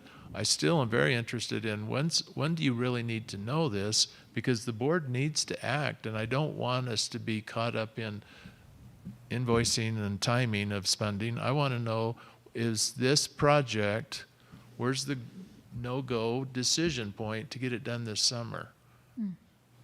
The contractor needs to know as soon as possible to order, whether it be pumps or whether it be the steel associated with the new 6-inch steel pipe. Those things are not as readily available as you know. It's easier to order things online from Home Depot than it is to go to Home Depot and get it because it's just not there. We have to, whatever commitments we can make right now for them or for us to provide a purchase order, I think we need to move on that as quickly as possible. Particularly with the lead times I'm hearing on other items. Correct. Can I ask a question? Can we tap into our capital reserves, our Tabor reserves, and it wouldn't affect the budget one way or another because we've already got it in savings? We have a presentation that you'll be seeing shortly. There is sufficient in our reserves to cover this without tapping into Tabor. Would you like to see that presentation in order to make a motion, or would you like to, because I guess, Mr. Taylor, what I'm hearing is there's a recognition of taking action as immediate as this evening. It sounds like it to me. I'm not trying to put words in everybody's mouth, but I'm sitting here hearing that this is something that the board needs to commit to if they're going to have it done this summer. May I ask a question? Chris? Yes, sir. If on May 5th you tell the contractor go, is that pushing the envelope of reality to get all the product in time to have it completed 2 weeks before the students return? I can't speak 100% for the contractor and or their suppliers, but as you can imagine, every university and school district in the country is trying to do everything in the summer that they can. And if we can get in front of that, more power to us.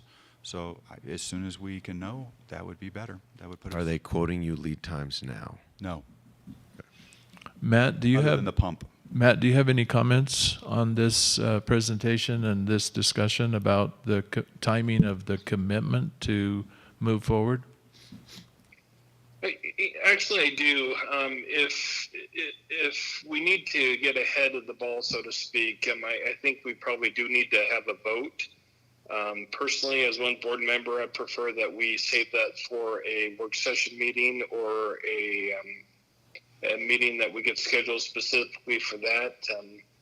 I am interested to hear what you referenced as some additional resources where the funds would come from, Chris, and that might influence the direction that I think as one board member we should take. But yeah, it sounds like time is of essence, and we probably need to make a decision sooner versus later. Teresa, anything else on this topic that you'd like to discuss? No, I concur with Matt, sooner versus later. Tiffany? Ron? What I would like to suggest then is that we move on the agenda and we'll see the reserve presentation and then reserve the right to come back to this topic to perhaps have a resolution and a vote. Okay, thank you. Thank you, Chris. We appreciate what Nice you're job. doing. So, Kitty, now that you're here, the next couple items actually, is we have the budget update and considerations, and then the financial planning and analysis. Let's go through the budget process first.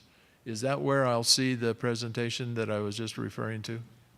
No, Ron's up after the FP&A, Okay. but if you No, choose it's to. fine. No, we'll wait till it comes up. Thank you.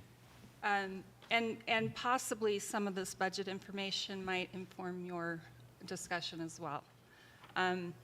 So what I'd like to show tonight, we're going to review enrollment a little bit, kind of tracking what's going on with our pupil count. Then we'll look at revenue projections. I also spent some time trying to project out expenses year to date so that we can see where we might end the year as far as our fund balance goes. And then finally, we'll look at budget numbers for 22-23 school year. So if you would indulge me, I'm going to go a little bit out of order from this slide. So the second slide is really my analysis of pupil count. Having trouble getting it where I want it to go. So at the top, you'll see just our previous year's FTE counts. That 6414 number is what I've based this initial budget proposal on. The 6414 comes directly off of CDE's initial revenue forecast for total program funding for next school year. Can you tell us what document you have open? Oh, Or what it's labeled? It is the 22-23 budget assumptions preliminary general fund budget document, and I'm on the second page. Thank you very much. I got it. Page 2. Okay. Okay, so the 6414 again is what I have built this first initial proposal for general fund budget. That came directly off of CDE's initial forecasts. Down below where you see the historical October counts, this is really how the revenue is derived from the total counts based on the type of programming. So for example, preschool is funded at 50%. So this breaks down that. Basically, the 58 million that you see as the estimated total program breaks out to the 6,414 students for the October FTE, because that's full-time equivalent. Okay. So going back one slide then, or not slide, but one page in the presentation, the first part of this is our revenue assumptions. Again, you'll see the 6414 is the estimated pupil count for 22-23. And I had, sorry, just a second. So the 6414, it does include Monument Academy in that number, and then PPOR estimate for next school year is $9,043. PPOR for 21-22, you may recall, is $84.60, so that will be an increase of $583 per student. Total program after budget stabilization and after Monument Academy transfer estimate is approximately $47.4 million. To compare that to where we are in the current school year, we're at 44.3, so that is an approximate increase of $3 million to our total program funding. That's not total revenue, that's just total program from the School Finance Act. So then next we'll take a look at the expenditure assumptions. We do have a slight increase. I think my colleague Kristen will be going over our insurance coverage for health insurance in a little bit here. But initial estimate is that it'll go up about $18 per month per enrollee in the program. That equates to about $94,000 for the year. So that is built into the expenditure assumptions. There's also a 0.5 increase to para this year. That is also factored into the expenditures for the budget for next year. And then I have in here, just as a holding point, a transfer to capital reserve of $2 million. That's obviously a number that can be adjusted according to the need and the direction of the board's intent for the district's capital needs. And then that 1.8 for transportation is pretty straight-lined from past couple of years. Could need to be a little bit higher just based on fuel needs and things, inflationary pressures. And then finally, this particular initial budget includes an increase to compensation just sort of across the board of 6%. This is just to give us an idea of where we could land in the 22-23. There's nothing firm about that 6% at all. And then the 5% is, again, to address any inflationary increases on our operating expenditure side.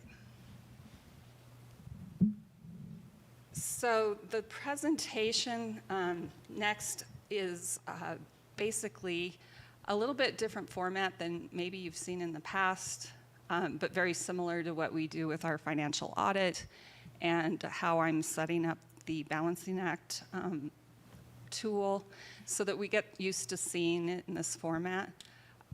Yes. Can I go back and just ask a clarification question? And it may just be my personal lack of knowledge, if so, apologies up front, either for Ms. Overton or Mr. Taylor. Under the revenue-based assumptions,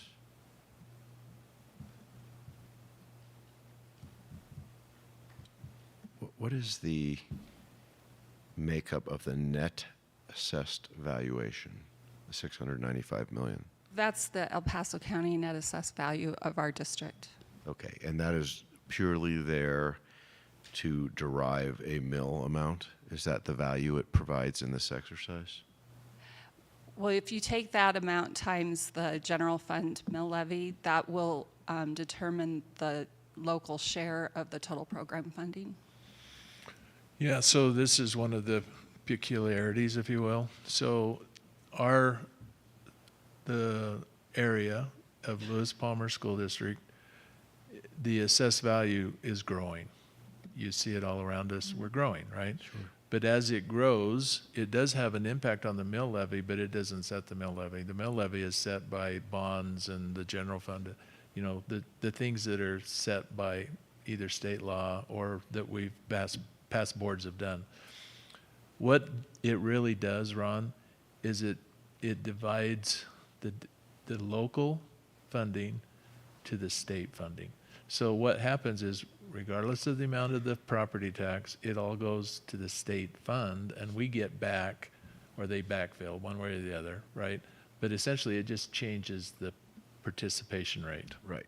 So it's a ratio, essentially, to get to the PPOR, right? So as the assessed value, the net assessed value in our school district system, right, grows, it's a greater percentage of local funding for public education versus the backfill from the state. That's assuming it grows faster than our neighbors, right? Otherwise, it stays. If everybody grew at the same rate, then those ratios would likely stay similar or the same, wouldn't they?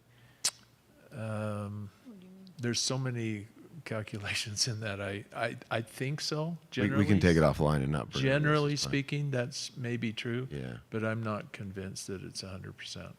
Based on the formulary. Yeah. Okay. Which is it's fluid too. Yeah. Thank you. Yes, I skipped ahead a little bit to the details on the local, or on the revenue. Not sure what page it is because I don't have my pages numbered, but on the detailed revenue slide, the highlighted numbers there are program funding, so you can see it's made up of property taxes first, and then specific ownership taxes related to the School Finance Act, and then finally the state equalization portion. So, Kitty, if I might, this presentation and this format you're using, I like, number one. Could we have like a 10-year trend? 10 years would take some time to compile, but yes, we could probably put something together for that. I do have, in my workbook, I have one extra year already loaded in. I'm just not showing it. I have the column hidden, so I have it back to 1920 school year. So 10 years. Well, once I get down into the later part, not this part as much, but I get down into it and I see what looks like how we report to CDE every year. It's a similar format, correct? Yes, it is. So we have it in this format. It's just a matter of the preparation of it, right? Okay. I think a 10-year trend would be very telling because Ron's question would be somewhat answered if we could see what that ratio's been over time as well. Kitty, can you share the difference between what defines program versus revenue, total revenue? Total program versus total expected revenue. Yes. So we have obviously other sources of revenue that we count on for different things. As we look at our revenue assumptions, let me see if I can land on the right slide here.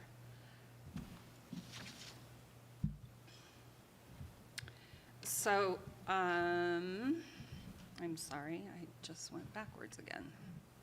I guess while you're looking at that, my question is program revenue is different. There's program, there's capital, there's different buckets. So does the program revenue stay in the classroom and to the teachers, or does that also get distributed in different buckets? No, not necessarily. So if we look at the detailed revenues page of this presentation, you'll see the total program, but we also have our MLO dollars coming in. We have other specific ownership taxes coming in, as well as some state revenue, which includes, it does include total program, but it's also our special education funding. So Tiffany, in that presentation on page 4 of 6, it's the green lines that are highlighted in green that add up to the total program, correct? Yes, but all of these sources of revenue do feed our operating budget. Right. I think when you start thinking in terms of what funds capital, that would be where you intentionally set aside a certain portion of your ending fund balance and use those funds for capital needs, or you end up going to a bond or something else to finance those needs. Operating expense, yes. When you said operating expenses, that makes more sense to me. Yeah. Okay. So that was the revenue piece of this presentation. I kind of already went through it a little bit, but just to reiterate, our total program funding, based on the revenue assumptions that I've provided, total program is $58 million, MLO is $4 million, our specific ownership taxes related not to total program, so those are specific ownership taxes can be attached to both MLO and bond, and we get those revenues and we're allowed to put those in general fund. So that comes to approximately 1.2. That's just based on prior year or current year. Haven't really increased that to any extent. And then we have other sources of revenue as well under local. Those include preschool tuition, our charter school fees, investment earnings, and just miscellaneous sources of revenue. Like an example of that, this year we did receive a CEBT rebate for our health insurance, and those monies were applied to that benefit holiday that we provided our employees. So that would have been included under miscellaneous local revenue. And then we have our state revenue, which can include ELPA, which is our English language proficiency, special education funding, and vocational funding that comes from the state. And then finally, we have transfers and allocations that come out of those dollars. estimate here is 14.4. That includes Monument Academy and also a transfer to transportation and to the capital reserve. So after all of that, preliminary projections, I'm sorry, I'm jumping ahead to expenditures. So the total revenue estimate or resources available for the 22-23 budget come to that 51.3 million. Sorry, plus beginning fund balance brings us to 66 million in total resources in the general fund. And then next we'll talk about the expenditure piece. So basically applying those assumptions for expenditures, this breaks out. One of the things I did to start the conversation is to try to project to year end, and you can see here that the projections I came up with for where we will end up the year in general fund expenditures is 46.7 million. That's actually quite a bit lower than what was budgeted. So that will result in a higher ending fund balance for the year. So I'm projecting that at 15 million. Once you have your projected ending fund balance, then you can take that and add it to your projected revenues so that you know your total resources for the next budget year.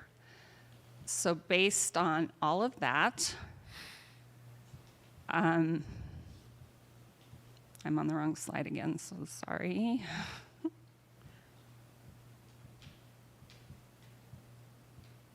I want this one. Based on all of that, so with total resources available of 66 million, and then projected expenditure, or budgeted, let's say potentially budgeted expenditures of 50 million, we would then end the year with a $16 million fund balance in the 22-23 school year. So I think what this kind of demonstrates is that we have some ability here to increase expenditures for next year. It's just a question of how much and on what we spend those dollars on. We ended the year last year after the audit higher than anticipated. It looks to me like we're going to end this year with fewer expenditures, so a higher fund balance than projected. So there is some room to make some important decisions for the district. Got a question. Okay, so you said that that includes a projected 6% increase in compensation. Correct. What is that percentage of the increased revenue? Do you know? Well, we have approximately a $3 million increase to revenue, but we also have revenue that didn't necessarily get allocated this year. So we've been, in my mind, we've been budgeting short of what our operating revenue is, and that's growing our fund balance over time. Okay, I guess what I'm asking is if 80% of our expenses goes to salaries and compensation, is 80% of the increase going to salaries and compensation? Are you following? Are you asking if the 6% potential raise is consistent with the increase in revenue? The answer would be we still have some room that we could play with, whether that is focused on compensation or other projects. When I did the expenditure, the budget part of By the about $1 expenditures- million. Oh, sorry. Sorry, Chris was finishing my other thought. So the percentage that you're asking for would be Another million. another $1 million. Okay. And I think $1 million would translate to about 1.5% more, So it goes from 6 to 7.5 roughly. ish. Well, and that's just a 6%. The way it's figured in here is just 6% across all salaries and benefits. That's not necessarily how we would build out the actual compensation actions. Agreed. It's more of a total allocation figure. And for every dollar that an employee has earned in increased pay, how many cents go to benefits and other mandatory items? What's our burden rate? Beyond salary. I usually look at 30% of salary. Okay, so it's 1.3. Yeah. So therein lies part of the challenge. You take this $3 million, you divide it by 825-ish employees. It's just not a clean peanut butter approach, unfortunately. It is, you got to times it by 130% because we contribute significantly, which we'll go over in a little bit, to benefits and also retirement, as do the employees. It's a shared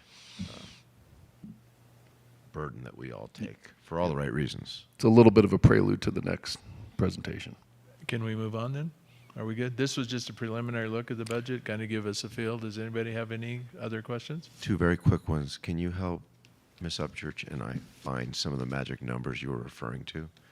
Where do we find the 66 million? Because the pages aren't enumerated. Oh, it appears in more than one place, but on the, so there's, it's page 3. Found it. Do you have a page number? It's third page. It's titled Proposed Budget General Fund. Okay. There. Okay. Great.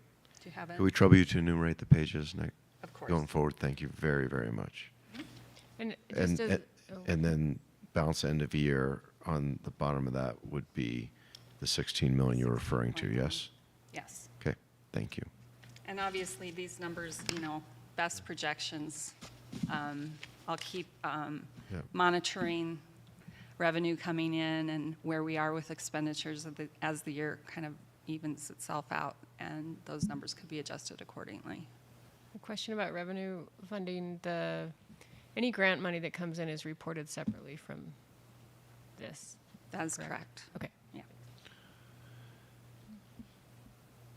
Can I add one more preface? Because what we are proposing from this framework is that our draft budget will be modeled after this. We will have it by site so that we can look at impact school by school.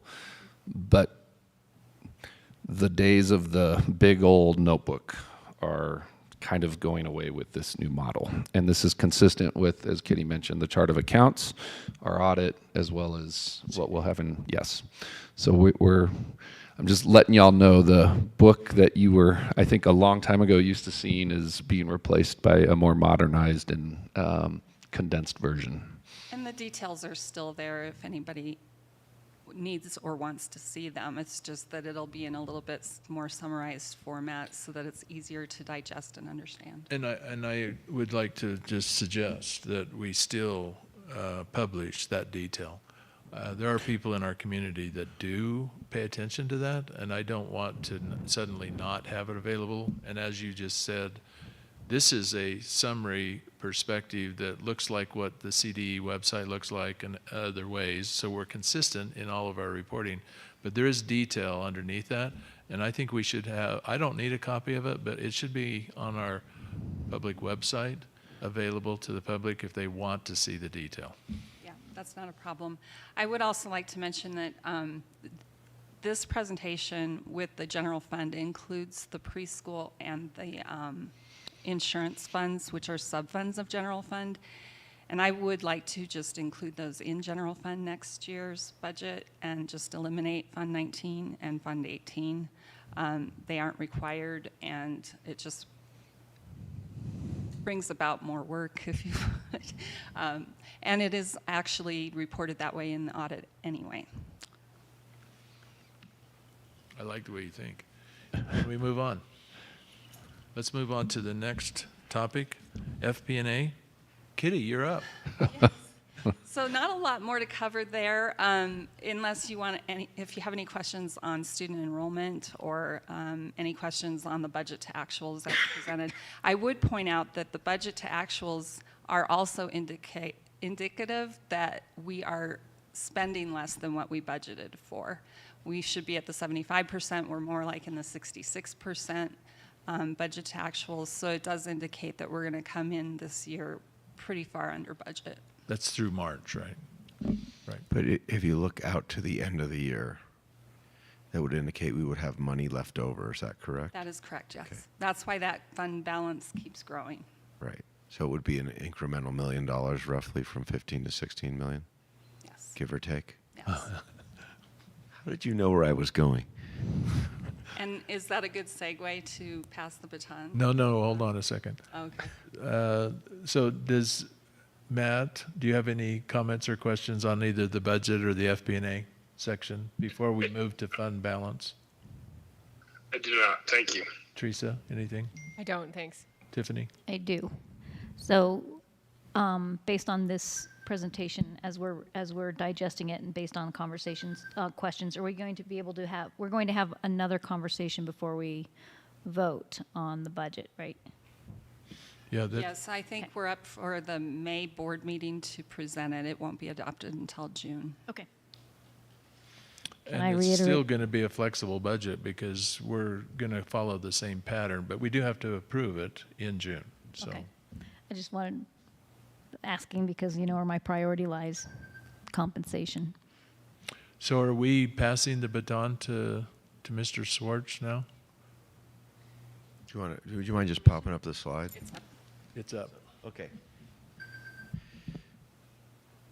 I'm not looking at it, but in very brief form, we've been trying for several years to let the public know how much money we actually have, how much of it is held aside for emergencies, rainy days, and maintaining cash flow to keep the business up and running, and then how much is left.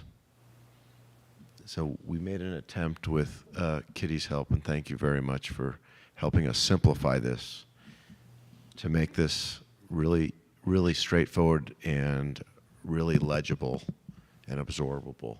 And the bottom line is there's roughly 15 million. There's a potential for 16 million at the end of the year. But as of the last audited financials, our cash position is roughly $15 million. Of that, a little over 8 is set aside per the board's policy, which was passed, I think, 3+ years ago, to make sure that we had enough cash flow to keep the district afloat in an unlikely event of something major happening where we didn't receive our cash flow from the state and or we had a significant uninsured expense that required very short-term cash flow. And that's what that black box represents. The gray box is really just designed, or the gray sliver, if you will, is just designed to illustrate things that are funded that are maybe longer-term commitments that might float across fiscal years. And examples of that are on the bottom right. I just didn't have room to put the text in that small sliver.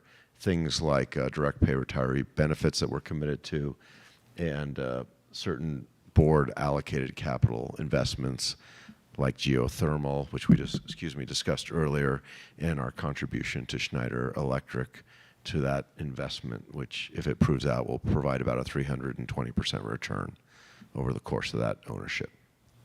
Then finally, Chris, you had a question? Well, no, one comment. Yeah. This is projected balance at the end of this fiscal year. It's not our current balance. So, through the course of the year, it fluctuates quite low, and then it kind of builds itself up. So it's, for whatever reason, it looks like this. Yeah. So this is projected what we will have at the end of June, not what we have today. Well, actually, I think Kitty just altered it by a little bit based on those numbers. But I think, isn't this based on our audited financials through the end of the last year also? I think we ended last year more like the 13.8 was our ending. Yeah, 13.8 was our ending fund balance for the audited fiscal year 21. Okay. Yeah. So this is where we intend to finish and there's some fluctuation, which could likely be on the positive side. Bigger point is we're trying to figure out how much we have in savings. And the green gives us those numbers. And it's a little bit over $5 million. And that really are funds that are incremental at the board's discretion.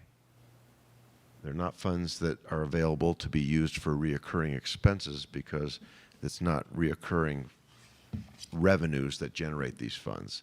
They're excess funds based on the fiduciary prowess of the district to spend a little bit less than comes in so that we have some funds available when things like a geothermal scenario come up or an investment opportunity like the Schneider Electric comes up, that we have some agility as an organization without asking the taxpayers for assistance to navigate innovative and good financial decisions. May I invite Chris to join us at the table again?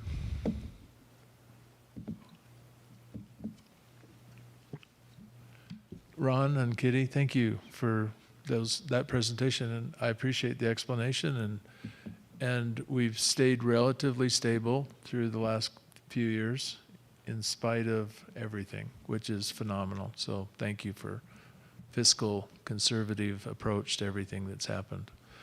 I'd like to make a motion to authorize D38 to complete the Palmer Ridge High School geothermal project as proposed with funding of up to $1 million from our general reserves. Second. Comments? Questions? I'd like to ask that we hold off on that. I'd prefer to enter into a little bit broader discussion about potentially taking that out of operating expenses that already exist. Well, let's have that conversation right here then, because you would like to suggest something else. I would like to suggest we analyze looking at doing that out of our current operating expenses based on cash flows and the district's capacity to look deeply at what we're spending money on and where we're going to end the fiscal year before we choose to dip into reserves. So I can rephrase that by just saying the general fund. That's all I have to do. I third it. So can you take it that way? I just changed the last word from reserves to fund. Yep. And then we can analyze which is in the best interest of our taxpayers, students, and staff. Okay. Any other comments, Ron? No, thank you, Chris. Thank you. Can you guys Tiffany? summarize? Or restate it. Restate it, please. You want me to restate this? Yeah. So hold on. So can I, real quick, from a Robert's Rules perspective, I apologize, I have to be this bearer of news. Because there was a motion and there was a second, that motion is currently on the floor. So in order to Change one word? change the word, Let's vote. you can do it that way. That works. How else can we do it? So there is a second motion that Ron has made, but maybe it's just cleaner to take the vote on the original motion because it's a little convoluted to do it the other way. Should we ensure Mr. Clausen's with us after this band? But this is a good exercise in Robert's Rules. Thank you. Ms. Wood, could we have a call on the original motion? Can you read the original motion? Sure. I would like to make a motion to authorize D38 to complete the PRHS geothermal project as proposed with funding up to $1 million from general reserves. More comments or questions before we vote? So you're saying up to 1 million, but we don't know the exact amount yet. You heard this conversation. Right, but we don't know the exact amount yet. We do not. Mr. Taylor, may I interject for a second, sir? Please. First of all, everything that has been said tonight makes perfect sense to me. Just a matter of principle, I feel a little uncomfortable about voting for something that we really haven't vetted with the public. I understand that time is of the essence. So as one board member for either one of the motions, I will be voting nay. In the event that we do want to have a emergency emergency meeting in the next few days, my position would change. But once again, I'm always concerned about just rushing something through without community input. Thank you, Mr. Clausen. Teresa? Ron? If not, then Ms. Wood, could you call the vote? Nay. No. Nay. Nay. Nay. I'd like to make a motion to authorize D38 to complete the Palmer Ridge High School geothermal project as proposed with funding up to $1 million from general funds. Second. Comments or questions? I'd just like to acknowledge Mr. Clausen's concern, but also acknowledge the timeline concern in terms of getting the work done, and knowing that I think this is our third, if not fourth session where we've had considerable conversation about this. I feel good moving forward with this. Thank you, Teresa. Tiffany? I actually concur with Mr. Clausen on this. I think that it would be prudent to have a special meeting, and I would absolutely vote yes after a special meeting, but I feel more comfortable vetting this a little more. Thank I would you. even vote probably yes next week. Thank you. Mr. Schwartz, anything else? Nothing else on my end, thank you.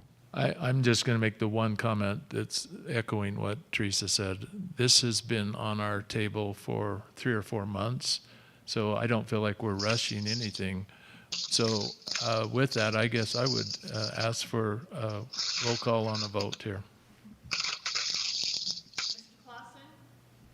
Nay. Yes. Yes. Yes. No. All right, thank you. Did we cover Robert's rules okay? We could do it a different way, but I think it flies for tonight. Okay, thank you. Chris, you can now commit to trying to get this project done before the end of the summer, before the next school year Absolutely. begins. Absolutely. Thank you. Thank you. The next item is number 4, C4, Employee Benefit Plan Selection for 22-23 school year.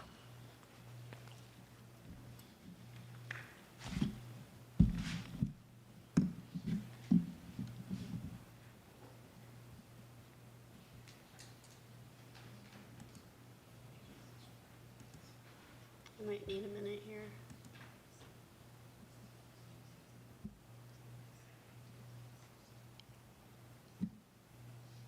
Vicki, can you help me get set up?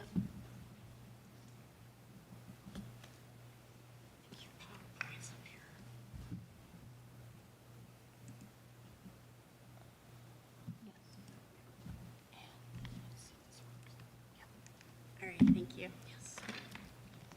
Good evening. Nice to see all of you. I'm going to be sharing a little bit about our employee benefits this evening. Just to give you a little bit of context here, we currently have 437 employees who are enrolled in our benefits for this year. We have 140 employees that are in Kaiser. Of that 140, 99 of those are on an individual plan, while 41 are in the category of employee plus spouse, children, or family. We have 297 employees that are covered under United Health. We have 2 plans under United. Of those, 213 are individual, 84 are employee, spouse, children, or family, and then we have 146 employees that are enrolled in a United Healthcare plan that is of no cost to them.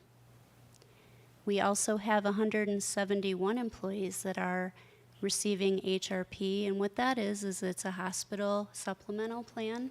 So if an employee is in the hospital and receives a bill after their bill goes through insurance, you may have a $1,500 charge for each day that you're in the hospital. That would essentially pay $1,000 per day, up to $30,000. So our current cost for benefits for the district, we currently pay $478.80 for the 437 individuals, which equates to $2,511,000 per year. When we look down to HRP, there are 171 individuals. So those are individuals that are not enrolled in United or Kaiser, but they are enrolled in the HRP. So our cost there is $656,000 per year, bringing the total expense to $3,167,000. So this was mentioned prior that Kaiser and United are increasing, by 7.5% for next year, and the average cost is $35.92 per month. So our proposal is to split that increase with employees. Our monthly contribution would increase to $496.76 per employee per month. The HRP cost will decrease by $4 per month, and that's because our overall dental costs have decreased. Quick question. Sure. I know it's a small number. Who bears the benefit of that decrease? The employee, the district, or both?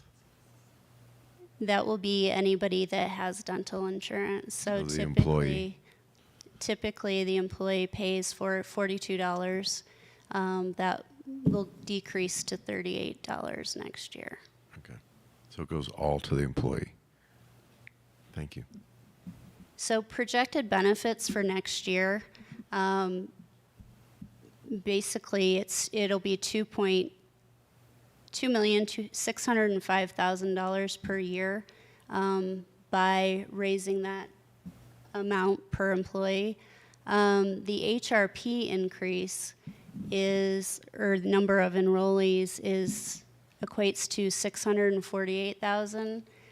So basically what that looks like overall for next year is a increase of $86,000. So total of $3,253,000. Just some additional information about benefits for this year. Open enrollment will take place between April 25th and May 6th. What we're doing this year, we are offering virtual meetings, and these will be recorded. And these meetings will go over benefits, not just United and Kaiser, but also some of the benefits that are available to all employees. We have some individuals who decline benefits, but then want dental or vision or the HRP. The website will also be updated. We don't have a whole lot of information out there, so we'll make sure that that's available for those that are interested in making a change or just interested in learning more. So oftentimes when I speak to new hires, before they make a decision, they want to talk through benefits and know what we offer. So by making that information available, that will be helpful. So just a little bit of information about CEBT. They actually provide a number of services for us. They manage our health, vision, dental, pharmacy, and life insurance for us. They manage COBRA, and if you know about making a mistake with COBRA, that can be extremely expensive, so that takes the liability away from us, I guess.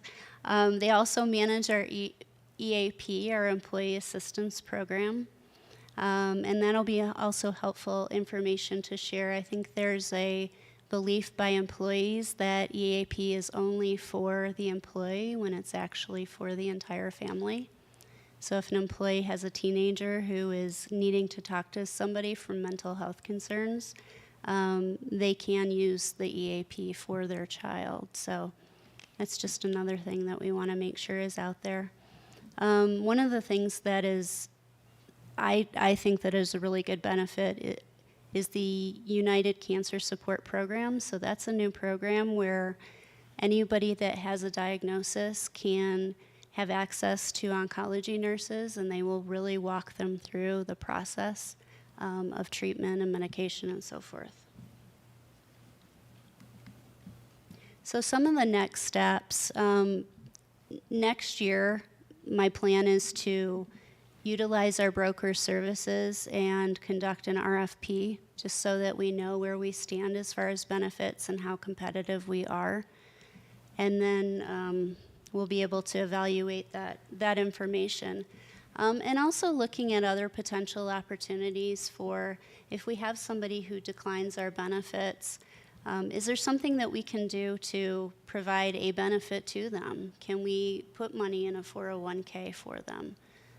Because it's reduces our cost. So those are just some additional information for you. Is these numbers and these projected increases included in the budget forecast that we just reviewed? It was, but it looks like I can bring it down a little bit based on analysis. I missed the part where the ARP brings it down. But you are, right, okay. But it is reflected. So these aren't incrementally more than what we just saw. Correct, okay. Any questions or comments from the board? Real quick ones. Thank you for the comprehensive nature of the work. Sure, thank you. From what you know in your experience, where do we sit in terms of competitiveness with this benefits package? Is this uncomprehensive, comprehensive, right in the middle, top 10 percentile? Where do we sit roughly? That's something that I'd have to spend some more time looking into. I think it's really difficult in making a comparison or evaluating that data just because of the number of services that CEBT is currently providing. For example, the ACA, they make sure we meet that requirement. Mm-hmm. They manage our COBRA. If anyone has they have a customer service center that takes all of the calls for any of the services, any of the vision or health, et cetera. So it's kind of difficult to have that apples to apples comparison. Maybe from a different viewpoint, from the viewpoint of our employees versus the viewpoint of the district. How does this compare to your experience in Colorado, just in general? What's your gut feel? This is your first year with us. My gut feel is that we're on track. I think this year has been, the increase has been higher, and that's due to utilization of the plan, meaning that we have more people that needed some significant health care in comparison to other years. I'm sorry, I probably misstated my question. If you were an employee of the district, are the benefits that we offer in the mid-range better or worse than most other districts that you've had experience with? I believe we're on par. So we're in the zone. We're in the zone. Okay, thank you. Is that increase standard across industries, or that 7% increase? So it's really depends on how it's set up, because we're part of a trust. Any really high claims we're not affected by. So for example, if there was a child that was in a natal NIC unit, and that costs upwards of $1 million, we wouldn't be as affected by that because the amount would be spread out over the trust. So there's about, I want to say 39,000 individuals that are in the trust itself. Mr. Clausen, have a little trouble hearing. Could we ask you to please speak up just a little bit, or bring the mic closer? Sorry Thank about you. that. Okay.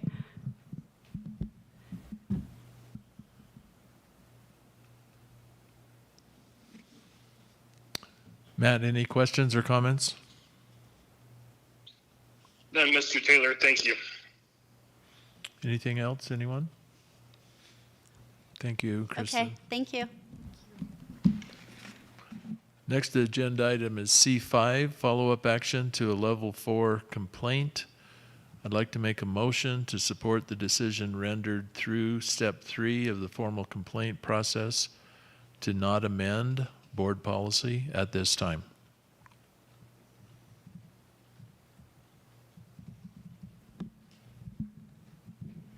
I'll second the motion. Comments? Questions? I have comments.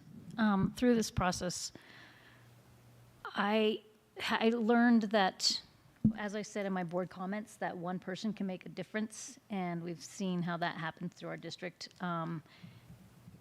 Where I struggled and where I rested on was, I think that there's opportunity and room for growth in this process as far as, without going into details, if the steps that have been made now, how do we ensure that those stay intact? But there was no recommendation of policy change, so there's nothing to go on. So I would highly suggest and encourage more collaborative discussion, even at the building level, on ways we can be better. Any other comments or questions? Matt? Yeah, I just want to compliment the individual that came forward. I was very impressed in how well prepared he was and how articulate and the logical arguments that he made. So, and I appreciate any parent that sees an issue that is willing to step forward and try to make a change. Thank you, Matt. And I would just add to that change did occur through the process that are positive. And so, again, I would echo what Matt just said about thank you for the individual who did this and for the change that transpired as a result of his effort. Any other comments or questions? If not, Ms. Wood, could you call the roll? Aye. Aye. Aye. Aye. Aye. All right, C6, agenda item C6, consider approve revisions to policies. This is second reading for AC, non-discrimination / equal opportunity, GBAA, sexual harassment, JBB, sexual harassment. Well, the first one, I'm sorry, was personnel. The second one is students. Kristen, do you want to join us again? Sorry. We might want Rick too, because he was part of a joint effort. He's missing out tonight. Don't forgo your opportunity there, Mr. Frampton. I remember right, I keep this thing off, so. Yeah. Keeping it back. So Mr. Taylor, I would like to vote on them, but I would like to remove AC from the vote at this time, and here's my reasoning why. I know this is the second reading, and I know it's usually we have these discussions during first readings, but there was part of me that when I looked over it again, there's a piece that I want to talk through this again and see if there's something we need to talk to legal about. Specifically, I wanted the in number 2, in this policy supporting regulation will be used to address all concerns regarding unlawful discrimination. Number 2, it only lists 3 groups, and I don't think it's inclusive enough. I think it needs to also include the identity of those that for special education and religion and ancestry. I think it needs to include all of it, not just a part of it. So I would like to recommend looking at it again to include more language, to be more inclusive. I know a motion hasn't been made yet, but that's my reasoning. And I know it's not usual, but again, it's April's Autism Awareness Month, and so I think this is an opportunity to visit it and see if there's more inclusiveness that needs to be, and maybe it's that lawyers said this is the way it has to be written, but why can't we be more inclusive? So, to be clear, I understand. You want to pull AC out separately from the other two. Yes. And I know that has to be voted on, right? I don't. So,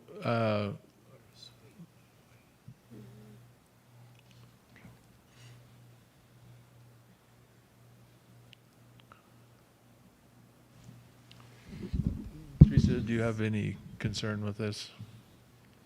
Breaking it out separate?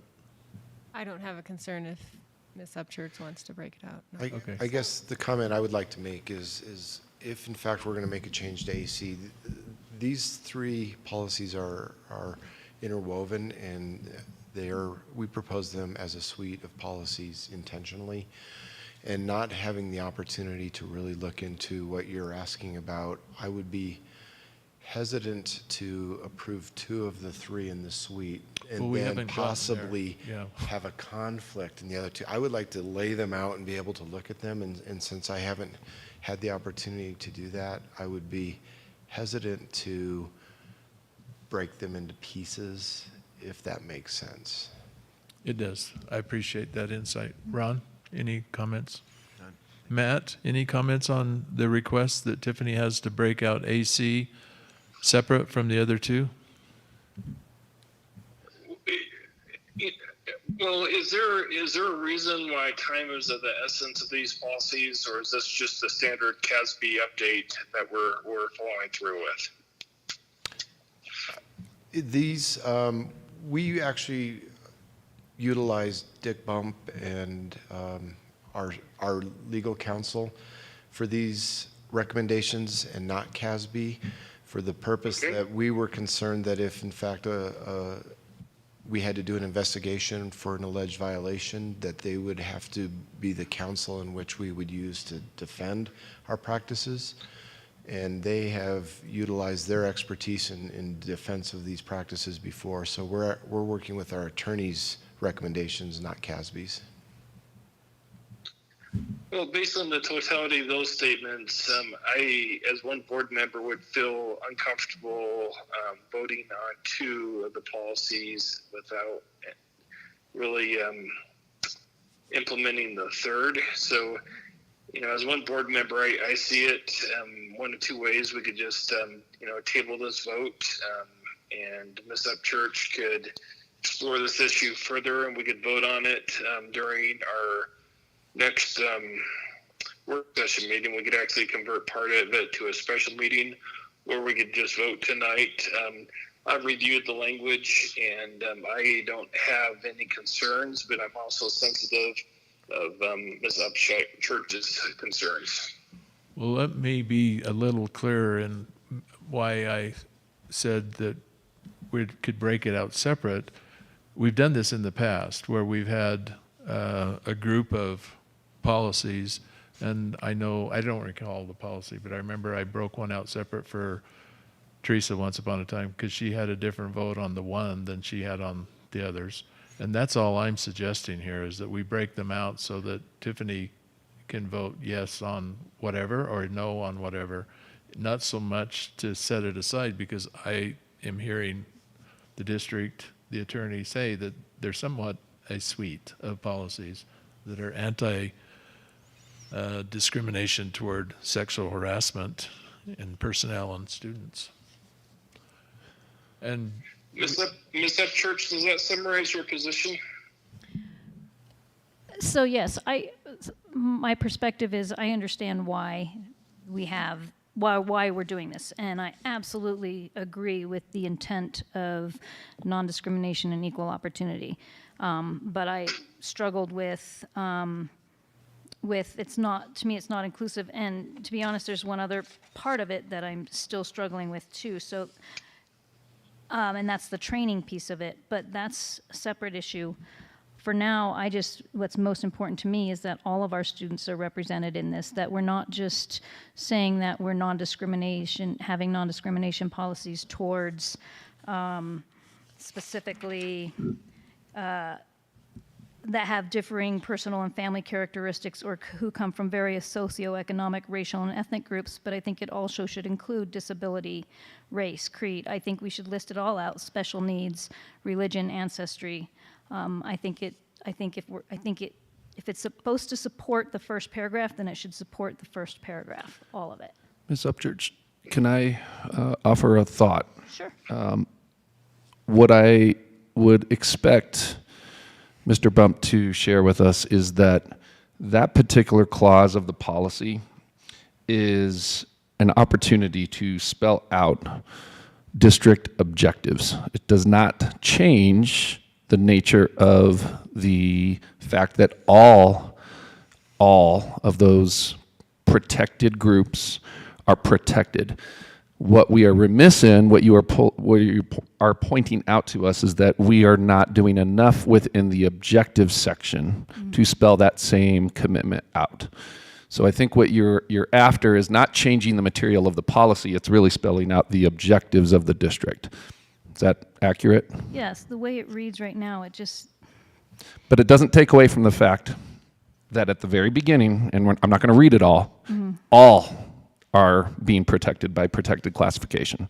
So the objectives themselves do not supersede that initial paragraph. That's what I just want to make clear about. This is not trying to limit the focus. It's just we haven't done enough from your perspective to spell those objectives out. That would be your recommendation, is to include an objective that spells out more of the protected classifications that you're after. That would be my recommendation. So that would be, I am sure that we can accommodate that with Mr. Bump's help. I don't think there will be anything that would preclude us from doing so. And again, what I will stress is it does not change the way this policy is executed. It's just going an extra step that, to this point, we have just neglected to do. And that, I think, is your primary concern. That is my primary concern. Okay. And I just want to reiterate, that is not, by withholding that statement, something that we are trying to prevent or limit. It's just that we didn't do enough to call that out. And I think that's the crux of the issue. And beyond that, you mentioned training. I'm just curious, is there anything else that you want to speak to on that? I just had a question about it. And again, I apologize that we didn't do this during first reading.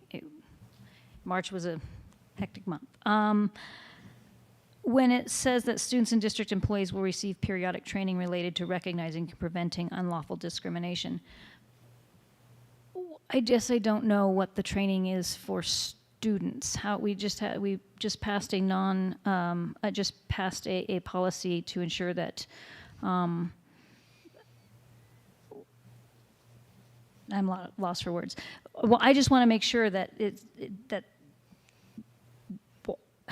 why are we training students? Shouldn't this be part of an educational process that's built into character education? But I was concerned, does it lead to a slippery slope? Not necessarily that I have a problem with making sure we're all treating each other with dignity and respect and equally, but could that language, but that's my crux of this. That was a question I wanted clarification on, but my crux of change comes to being more inclusive with all students. Did that make sense at all? I think what you're looking for is more clarification on what specifically that training looks like, which this policy itself would not necessarily detail. It's just being consistent with what our expectations are in some other realms of policy that you're wanting to make sure that we're aligned with. I think that's the word I'm coming up with, is alignment. Yeah. Okay. So with that, I guess what I want to make sure that we're doing is responding to that in a way that is responsive. And I'm wondering, and really this is where the board, you have to make the decision on, are we still able to pass these as they are currently listed? Or is the recommendation to table these another month? In which case yeah, go ahead. And as the Title IX coordinator, I'm eager to have some policies in place that are more closely aligned with the law. In the event that a complaint did come in, we wouldn't have to try to navigate those areas in which policy doesn't align with the law changes and manage that gray area. So without being too concerned about it, it still is a concern, and I've been anxiously waiting the opportunity for clarity in the event of a complaint. So I feel a level of urgency in getting something in place that will give us clear guidance in the event that complaint occurs. Mr. Taylor, if Mr. Frampton's done, I defer to his best judgment. And as one board member, perhaps what we do is we vote on all three of these policies tonight. We could vote on them individually if one or two board members would like. And then perhaps once they're approved, there's nothing that would prohibit us from amending any of the policies in the near future. Thank you, Mr. Clausen. I tend to agree with that. So the question comes back to the AC. Should we vote on it separate from the other two so that you can render your vote? And then we, like Matt says, it's continuous improvement. Then you make a recommendation offline, essentially, to the administration to update it to address your concerns. And we can look at a first reading next month. I will let that be the will of the board. I would, if we do it as a group, I'd vote no because I'm not in agreement with AC. If we vote on it individually, I'd vote yes on all of it except AC. But it's the will of the board. Understood. Ron, anything? Nothing. Thank you. Teresa, anything else? No. Let me make a motion then. I want to make a motion to approve the revisions to the following policies as presented. GBAA, sexual harassment personnel, and JBB, sexual harassment students.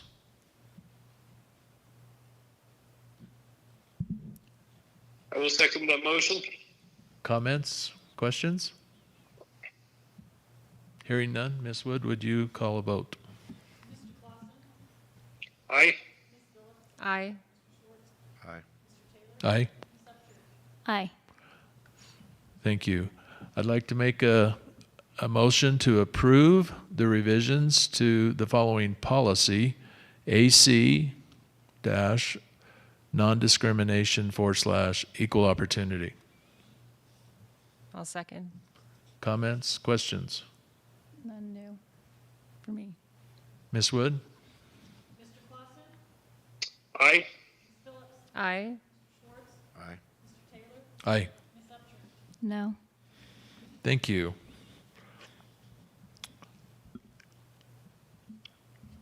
And just to reiterate, right, it's ready to be amended at your discretion here, so we look forward to a first reading. I'd like to make a motion to approve the consent agenda as presented. Second. I'll second that motion. Questions, comments? I have one small comment. I think it's awesome that we're offering advanced ukulele.